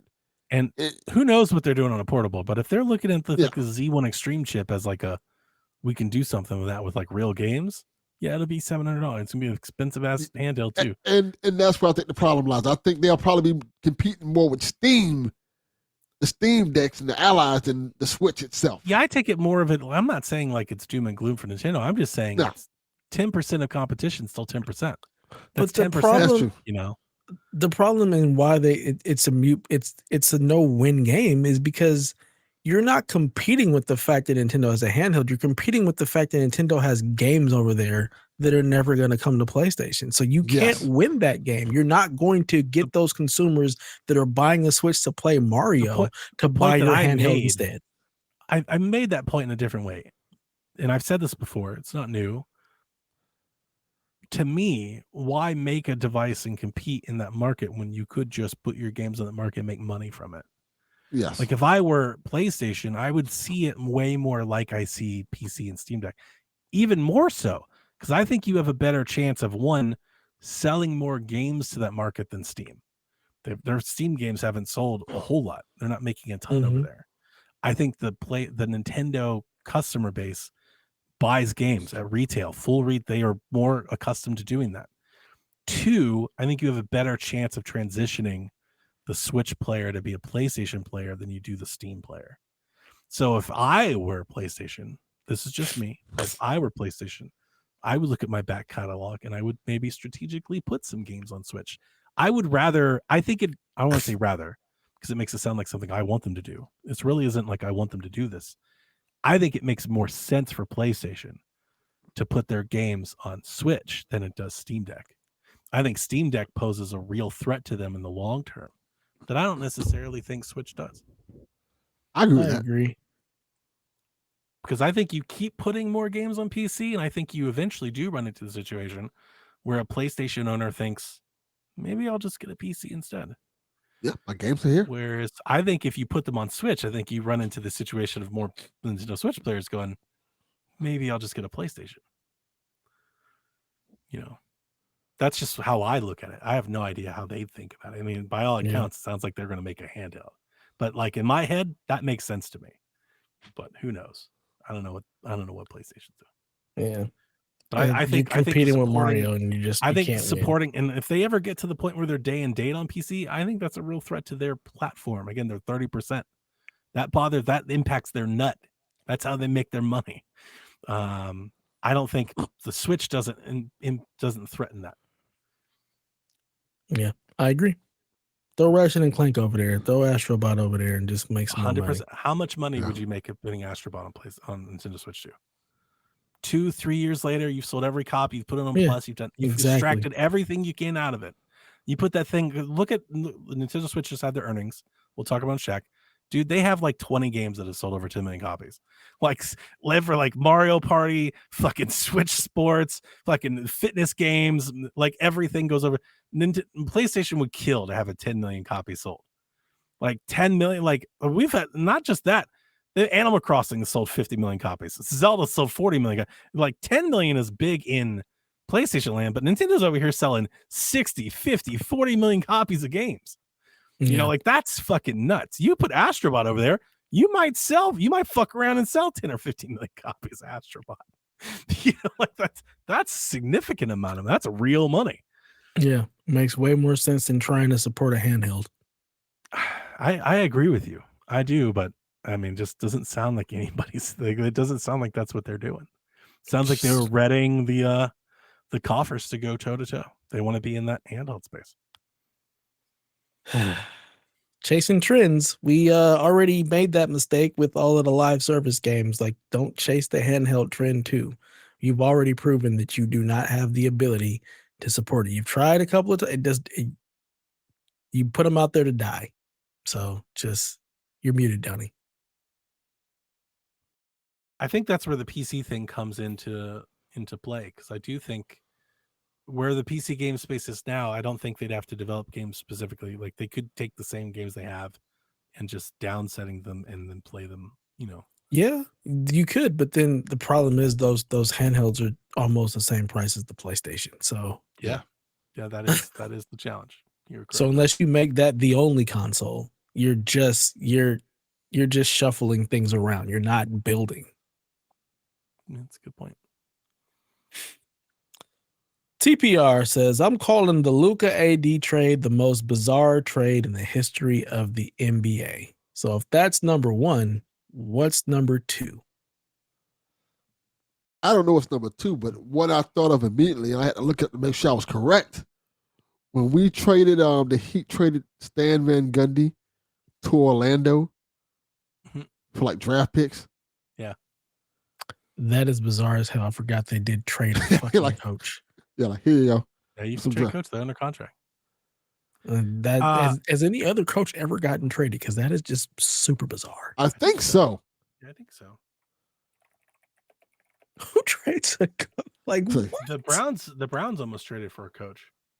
Doc Rivers was traded as a coach to the Clippers from Boston. That was a trade? Yep. So weird. But ridiculous. John Gruden was traded. That was the one I was thinking about. Yeah, John Gruden got traded. But I remember the Van Gundy thing because it was a big deal down here. I think he was having personal issues and things like that too. I wanted to look into this and I didn't really have time. But the only one that came to mind when the question was asked earlier was when Chris Paul got traded to the Lakers and the league vetoed it. Oh, I forgot about that one. I don't think I've ever seen that happen before or since. Yeah, the league literally stepped in and was like, "This is an unfair trade," and nixed the deal. That shit was wild, and it blew. Like it was all ESPN talking about for like a week. Mm-hmm. People were excited about that trade too. You're like, nah. Yeah, man, it was gonna be great. CP3 and Kobe, like, let's go. Yeah, and they're like, nah, son. Stepped in and said, "No, thank you. We're not." And it wasn't that bad of a trade. Do that. If I remember correctly. I don't remember exactly the terms of deals, but I remember being like, I remember thinking that trade was better than the trade that he eventually got traded for. I was like, they should have just taken the Lakers deal. But yeah, just bizarre, like shocked. I remember being shocked that they were like, Chris Paul got traded to the Lakers, and there was like, no, he didn't. But no, he didn't. Yeah, so weird. That didn't happen. I was like, that's pretty wild. Like they was playing 2K. Right. And I don't think I've ever heard about it since. Like, what should have been vetoed was this fucking Luka trade should have been vetoed. Yeah.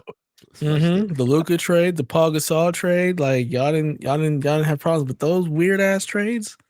But yeah,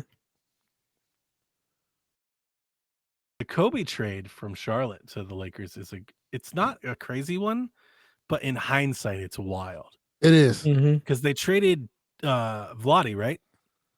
Yeah. And the thing about that is that he was a big money player at the time. He was a good player. Mm-hmm. That's the money they freed up to sign Shaq. That's the interesting part about that trade that I don't think anybody ever thinks about. That's how they could afford to sign Shaq, is because they got rid of Vlade. If they didn't get rid of Vlade, they couldn't have done it. Like it's literally a whole fucking butterfly effect for like 10 years of the NBA if that doesn't happen. It's crazy. 3-way deal between the Lakers, Hornets, and Houston stunned the oh, sorry. Yeah, where LA agreed to part ways with Pau Gasol, Lamar Odom in exchange for Chris Paul. Wild. Yeah. Madness.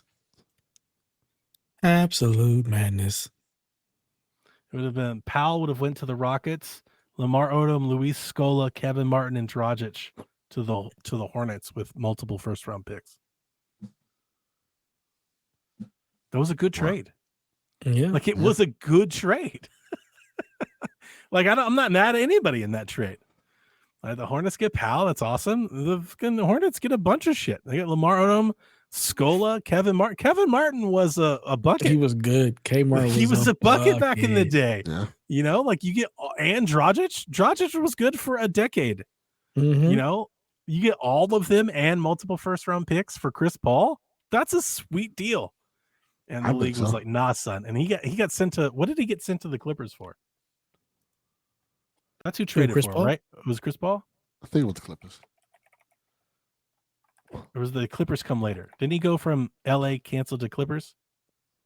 Or am I missing that? Yeah, so he went to the Clippers for Al-Farouq Amino, Eric Gordon, Chris Kaman, and a 2012 first-round pick. Dude, the Lakers deal was the better deal. That was the better deal for the Hornets. It was. The league totally fucked over the Hornets. They said we can't give the Lakers this, y'all. No, Chris Kaman was good, but this was back when Chris Kaman's foot was bad and everything. Like he was good, but you know he didn't play for many years. The Hornets got fucked. They got fucked. Like, they got screwed over bad. Yeah. I like Eric Gordon and Farouk Amino. I think he might be a little overrated, but he wasn't bad. Could they retroactively?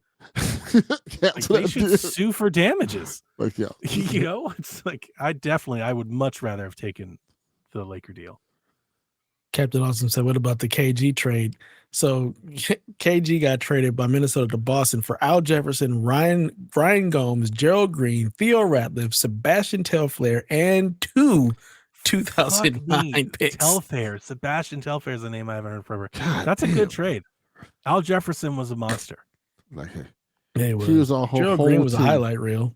I think the crazier trade for KG isn't that one. I think it's the KZ trade to Brooklyn. That was a fleecing. That trade was insane. At that point, I was like, who cares? Well, you're right. But you talk about bizarre trades.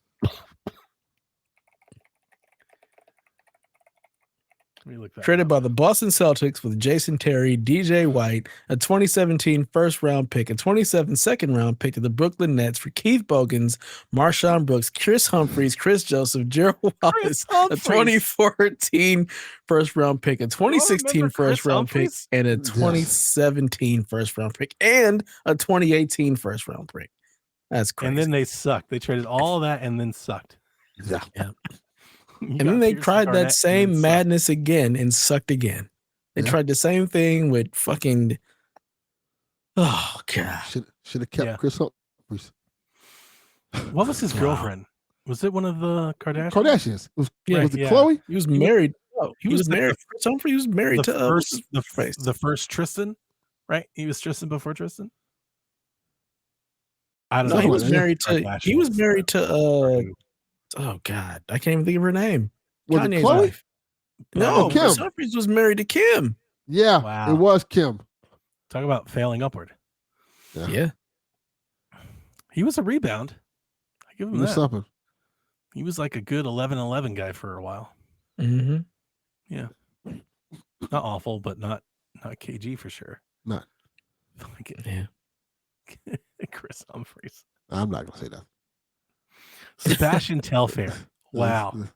I forgot all about Sebastian Telfair. Good old Bassie. Yeah. Oh. Did he play for everybody?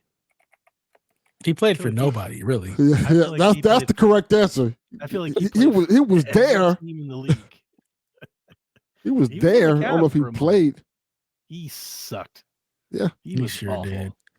It's so crazy because like he was being touted with like LeBron as like the next he was coming. Yeah, he was supposed to be that big guy. He sucked. No, he was not terrible. All right, I think we've answered this question. Yes. You guys see the Blazers are on like a 10-game win streak? I have not seen that. Yeah, they've been. Who cares about the Blazers at this point? Hey man, they're still a team. They still play basketball. I'm just saying. I've been keeping up with Scoot. I haven't given up yet. All right. I mean, you shouldn't. He just happens to play for a franchise that's never going to win anything. So he's been pretty good. He's starting to get turn his life around. So he's going to be a Laker soon. We're going to find a way to get him.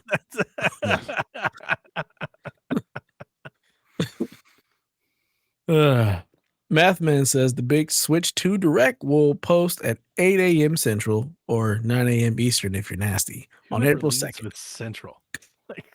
Apparently Mathman does. Nobody thinks that. No one. Nobody. Even people from there should just use Eastern time. Yeah. like you should even do your calendar. Central's like the other one. That time I don't even know where Central is. Eastern. Like, is that real? Is that real? And it's the other one. Yeah, Eastern, Western, and the other one. I mean, it could be worse. You could have said Mountain Time. You need to pick one. Okay, and Mountain can fuck off. We need to pick one of the times and quit fucking around with this nonsense. So his question is, how will you watch it, if at all? I don't have to leave home until 9, so I'll wake up my 18-year-old so we can watch it together. We always watch them together, even if we have to wait several hours. Didn't we get this question on Shaq and everybody got mad at me because my answer? I don't think so. I put this question on Shaq, so you're going to answer it again. Or you're not, but I put it on the docket for this weekend. I can answer it again. I watch it by letting Donnie tell me what the fuck happened on it and keep it moving. I took the day off and looked at. I hope to stream it, so I'll be live. It'd be nice if I could get Jason or Sean or somebody to join me. But that's the plan. Like just like I did for the Switch, I plan to be there. The question is, what do we do that night? Do we do Shaq or do we have Shaq invade PSVG? We do the crossover again. I won't be here. Yeah, you will. You have I want to be no there. parts of this. You shit. missed Why one not? already. Yeah, why not? No, thank you. What else is you got to talk about? Why not? Huh? Rebecca likes podcasting with you. April It's 2nd, I'm not Wednesday. there. I am not. Yeah, I will not be here. It's Wednesday. It's It's a our Wednesday. show. That's why I ask it. Yeah, I will not be here. Our show. Where are you going? So- Usher's birthday. April 2nd is my birthday. This is So you're not going to podcast? No, that's not happening. What? On the day the Nintendo Switch is did a announced, whole direct for your birthday, and you you're won't not going to there. be there? What the No, fuck I is will that, Delvin? No, I will not be there. You're need to bring your ass to work. I will be. I will Okay. be in some ass on my birthday. We'll Nobody see. said you couldn't do that on the podcast. We will get shut down. There's someone. You don't Actually, someone your did say camera that. can be off. Your camera can be off. I can't believe you're It not doesn't gonna have to be show on. up for that. You're not going to be there for that recording. That is like the recording. That's like the one to be. Tell on. them make it Thursday. I'll be I'm there. gonna tell them like, what do I call Furukawa? Yeah, Like, yo, my man said make it the next day. yeah, That's wild. Yeah, that won't be happening. You yeah. need to show Konnichiwa, up. bitches. Make it Thursday. That's all. Well, if Rebecca can't do it, then maybe just we'll talk about it. Me and you, Dev. Yeah, that'll be fun. Maybe I'll get Jason or somebody to join. He us. doesn't sound confident at all. They're like, I don't know about that. Wednesday, I don't Honestly- really have any reason honestly, to not be there. This is kind of sad.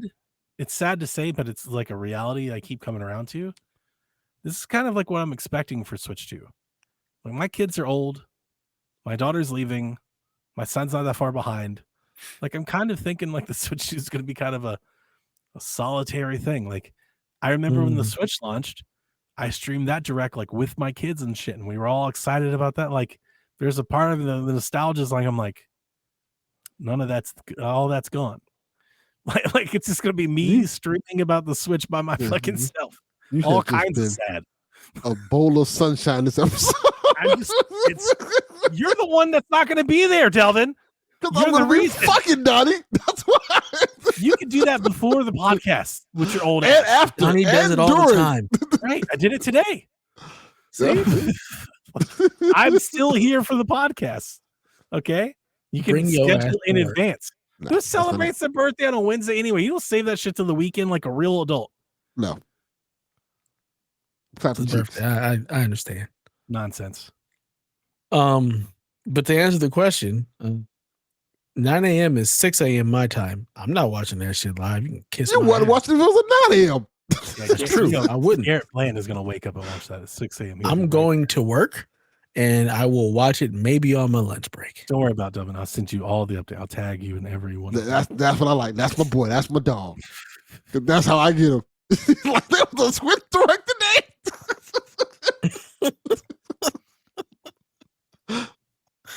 Oh my goodness. It's just So there you go. it feels very different than 10 years ago. It does. Because You know, we're all than 8 10 years years older. Yeah, I know, doesn't it? Yeah. Like, Arthritis kicks in. but I still feel like that kid spirit that I had then. It just feels like Yeah. very Well, that's little of it. because men Very don't little grow of up. it We're still just older surrounds me. versions of the same kid. Right. But Yeah, it doesn't pretty feel much. like I had more of that. It was like more communal then, and I don't feel like I have that as much anymore. It's a bummer. You do. You have a show you do every week with us. Yeah, but That's communal. But the people that show up to that show are dwindling, apparently. Like, you're not even going to come. It's like the one show of the year, you're like, fuck that. I don't even want to On my birthday. I can't do it. It's like the one show of the, like, that's the, you're going to see brand Blame new games for the first time. Nintendo. Nintendo. That's their fault. Wow. I can't. I mean, I took the day off. Put in relief quest today. I was like, absolutely. I'm gonna order sushi for lunch, and fucking have a grand old time. Can't wait. I was talking about Nice. my birthday today. Of course you are. Because You are the person that talks about your birthday all the time. I'll tell you why. And you're gonna feel because I started my new job on my birthday, so it was fucking weird last year. Like it was. Like, oh, my first day, I'm like, Is oh it yeah, your it's my new birthday. job? It's the same job. It's the old job. You just like Yes and changed no. chairs. Change, yeah, kind of change companies. That's not the same. That's This was quite different. I never got into it. It's a different building. I have people working it off with me that's besides my grandma and stuff like that. the same business though, right? I'm running the business, but it's how do I describe this? Gotta go into an office.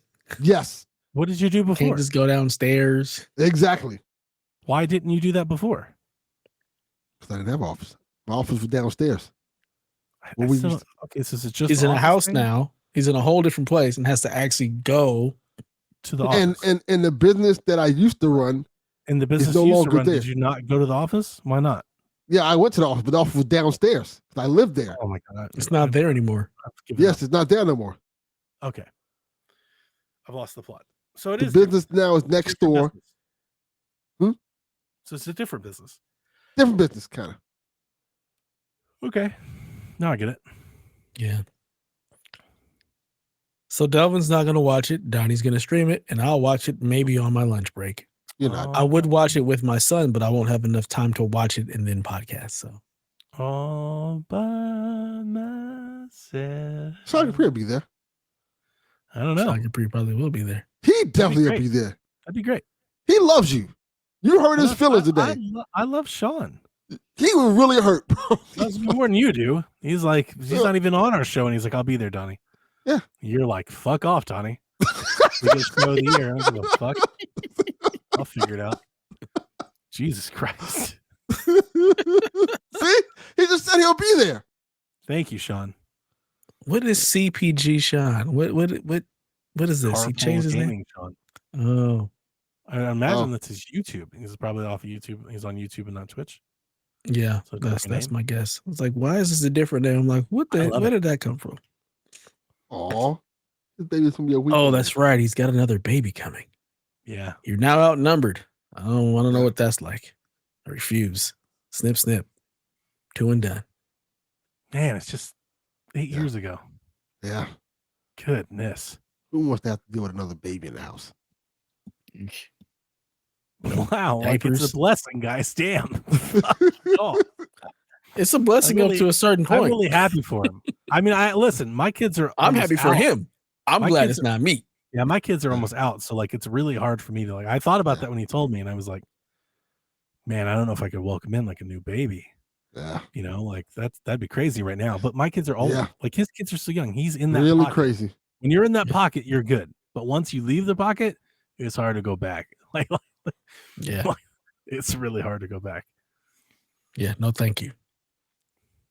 No, Sean. I didn't cut my balls off. Snip. Wow, that's painful. Castrated, gone. He's a bull? Dev's so angry. Yeah, I'd be angry too. Walk around ballless. Just ballless.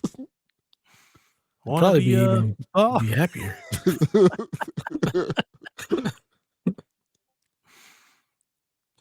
Moving on. Captain Awesome says, this is a question after seeing the VG Donkey video of the future of AAA gaming. I don't You know guys what the fuck think that we is. do? Neither do I. But the question is basically, do you guys think we do have a lot of this? Basically, a female ninja that kills something with a sword.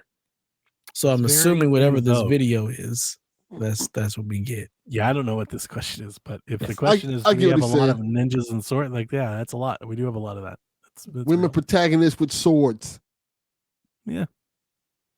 Do we Is have that a a lot of bad it thing? because it's like bad? Right. Like, I think we have a lot of it because probably a lot of people like that. It's probably, yeah. Well, I feel like every time Ubisoft tries to make anything that's not that, they get a lot of shit for it. Like, they're like, we're in the Caribbean. People are like, culture appropriation. Like, we're in Montana, culture appropriation. We're in Australia, culture appropriation. But like, we've got a ninja with a sword. People are like, all right. we're cool with that. Look, Right. So it might be like the one thing that's like universally accepted by most people. It's like the common denominator is a woman with a sword. Like, yeah, that's most people. Japan isn't complaining about cultural appropriation. Like, we can fuck with that. Everybody can get down with that. There was an era in the PS3 where every main character was this generic bald head white guy. Yeah. The infamous guy. It was everybody was Cole McGrath. Everybody looked like Cole McGrath. Who are all of them? Who are everybody? Because So, I like, know this gets lobbied around a lot, but like so if you look at the cover art for like a bunch of like the third person action adventure games, even some of the first person shooters, all the main characters were just like a Cole. white guy with kind of like they look like Cole. Buzz Cole. Yeah. Yeah, with a buzz cut. Like it was so many of them. It just looked like that. Was it Red Faction? I think Red Faction guy was one of them. I think Red Faction, Hayes. Hayes. Do those count?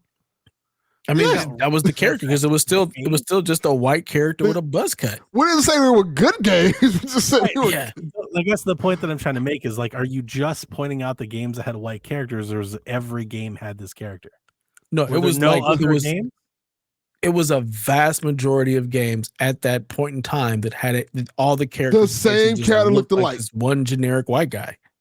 It was so weird. Like, everybody was a white dude with a buzz cut. It was just really weird the way they all designed their characters that way. Generation or that era is very different, but I'm thinking I'm playing very different games. Yeah, so my memory from that era is like very abstract. It's like characters. I think Sackboy, and I think Journey, and I think Flower, and I think that's because you were playing good games. Gears of War, maybe Fable, but like I'm not thinking of Cole. Like when I think of you ran Devil Way. Cole. I'm like, what are these other games? There were other games. Shooters, I'm like Call of Duty. I don't think of Call of Duty like that.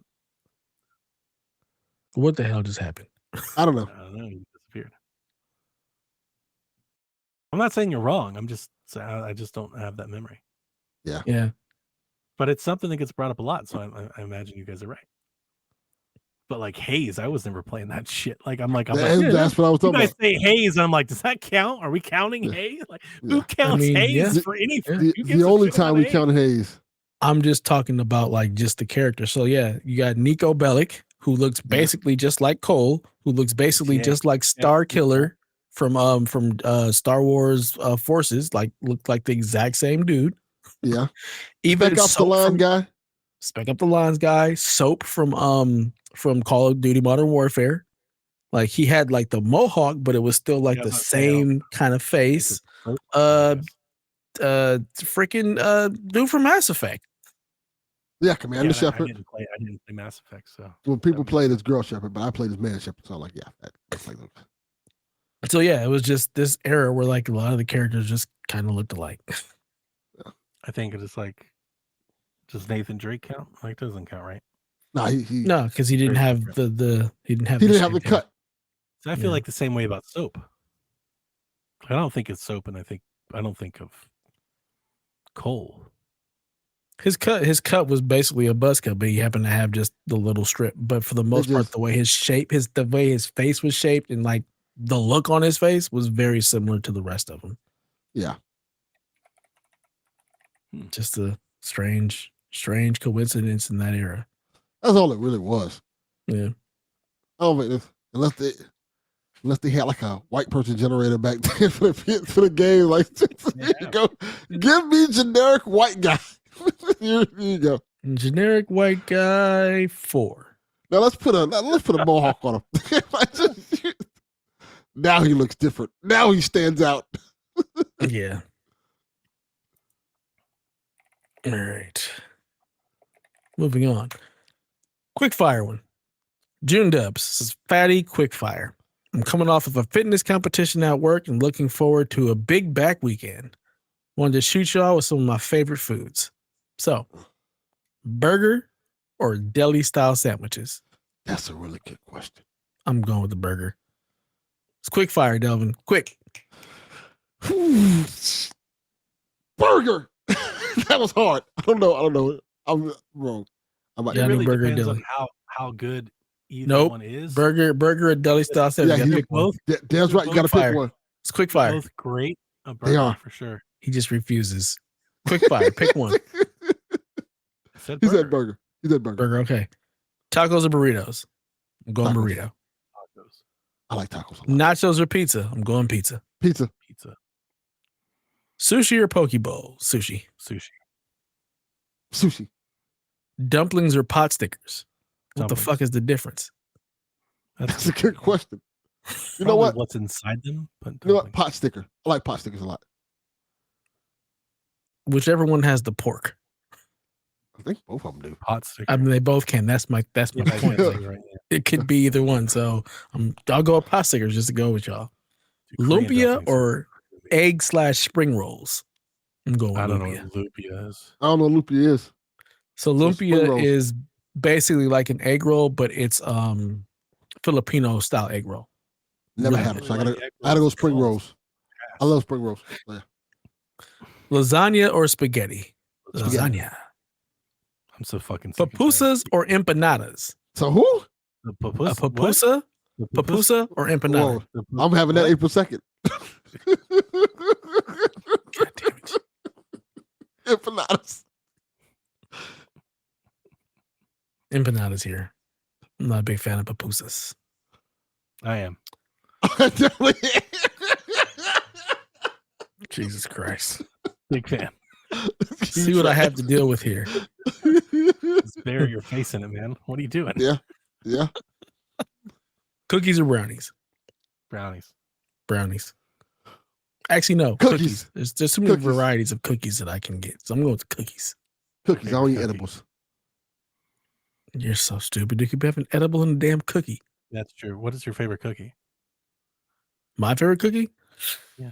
I didn't think about other. I just thought like chocolate chip cookie. You're right. My favorite cookie is oatmeal raisin cookie. Mine is it's a toss up between an oatmeal raisin, but it has to be golden raisins or a snickerdoodle. Yeah. If it's oatmeal raisin cookie, the answer is cookie. But if it's like just general cookies, you can pick the cookies like that. That'd be my thing because cookies is just a breadth. Yeah, like, there's so many different types of cookies. Brownie is just the one brownie. Right. Short That's the point. It doesn't say chocolate chip cookies. It just says cookies. Yeah. I would pick brownie over all cookies except for the oatmeal raisin cookie. How about that? Okay, there you go. I'm taking the cookie still. Milkshakes or ice cream? I'm going ice cream. Ice cream, so I can be more diverse with ice cream. Fucker, you ain't diverse with ice cream. All you eat is vanilla. You don't even you don't even answer this question. But I put sprinkles on it. That Shut the fuck up. Fuck you, Delvin. We did the pancake shit again on the podcast this week with Dev, and I hit him with that again. Nice. I was like, he was like, I was like, fuck you, Delvin. Just fuck. Right in the middle of the answer. It's great. All right. Start says, what are you looking forward to? Games or otherwise? Pussy. We've gotten to this point in the night where you're not getting any actual answers. We're done. He just has one thing on his mind that's 2 months away. April 2nd. Jesus Christ. South of Midnight. Can't wait for that one. That looks great. we just booked a vacation to Cabo in May, so I'm looking forward to that. That's gonna be great. Yeah, it's a whole family vacation. The kids keep complaining about me and the wife going to Mexico and them never getting to go. So, Wow. family vacay. That's big money right there. It's not when you go through Costco and you can pay payments. Makes it a lot easier. That's It's all actually a good inclusive. idea. Nice. Very nice. I didn't know you could do that. That's a really Yeah. good idea. I am considering going this year to the My Chemical Romance concert with my son. To watch them perform the whole Black Parade. Yeah. The who? The Black Parade. No idea what you're talking about. Deb's Great never album. been exposed to this white shit, Delvin. Yeah. No, I have not. I couldn't tell you anything that Chemical Romance has done. It's a great album. I'm sure I've heard something that they've done, but I don't know any. Definitely have. Yeah. I couldn't tell you. Oh, I know that song. No clue. Looking forward to the Switch 2, Donnie? For sure. And the 64. Oh, yeah. When is that supposed to come? Nobody knows. I refresh daily trying to find anything. Nobody knows. I'm taking a lot of time off this year because I'm like maxed out. So I've already put in several dates. My daughter graduates this year and move her into college. Games wise, I really want to play Dying Light the Beast. And whatever comes to Switch 2, Gears of War. Like, very excited for all these things. Doom looked amazing. Goddamn, Doom looked so damn good. Movies, we get a trilogy, hopefully the final, I think, installment for 28 years later. So I can't wait to go see that. That'll be like a day one movie. Feels for like me, it took 28 years for that to come out. I don't have like a lot, at least in the top of my mind, I don't think I have a lot of like day one movies that I'm like tracking, but like there's one of them. So definitely looking forward to that. Sweet. Sundance filmed a they previewed a documentary that's coming out about Chris Hansen and the Predator show. Oh my goodness. I definitely want to watch that. So whenever that releases, that's all that really comes to mind. I'm hoping to have we've got all kinds of shit going on. We've got World Cup and everything else that's happening this year. Like I really just want to kind of get through the year. What I'm honestly, I think I'm looking forward to most is when the 64 and the Switch launch, whenever they be, I'm planning to take time off to enjoy them. Just something I haven't done since the Switch dropped. And nice. And I'm excited for that because that was like when the Switch dropped, I took 2 weeks off and that's all I did. And it was amazing. It was like the best vacation ever. Like everybody went to school and I literally stayed home and played Zelda. Like I was 12 years old again. It's like this is the perfect vacation. Like this is all I needed for vacation. And like I ordered out and I had food and I just sat there and played Zelda like nonstop. I would love nothing more than to recreate that same feeling. That would be wonderful. Awesome. All right, Tyler, we're gonna ask your question next week because we're 3 hours and 15 minutes in and it's time to go. Yes. And I gotta wake up. Yeah. I gotta get up early. I gotta get up early too. In like 5 hours. Yeah. Tomorrow's so thank y'all for rocking with us for 3 hours. This is what happens when you get all three of us. We get a full show. We had some good conversations today, guys. I think we did a good job.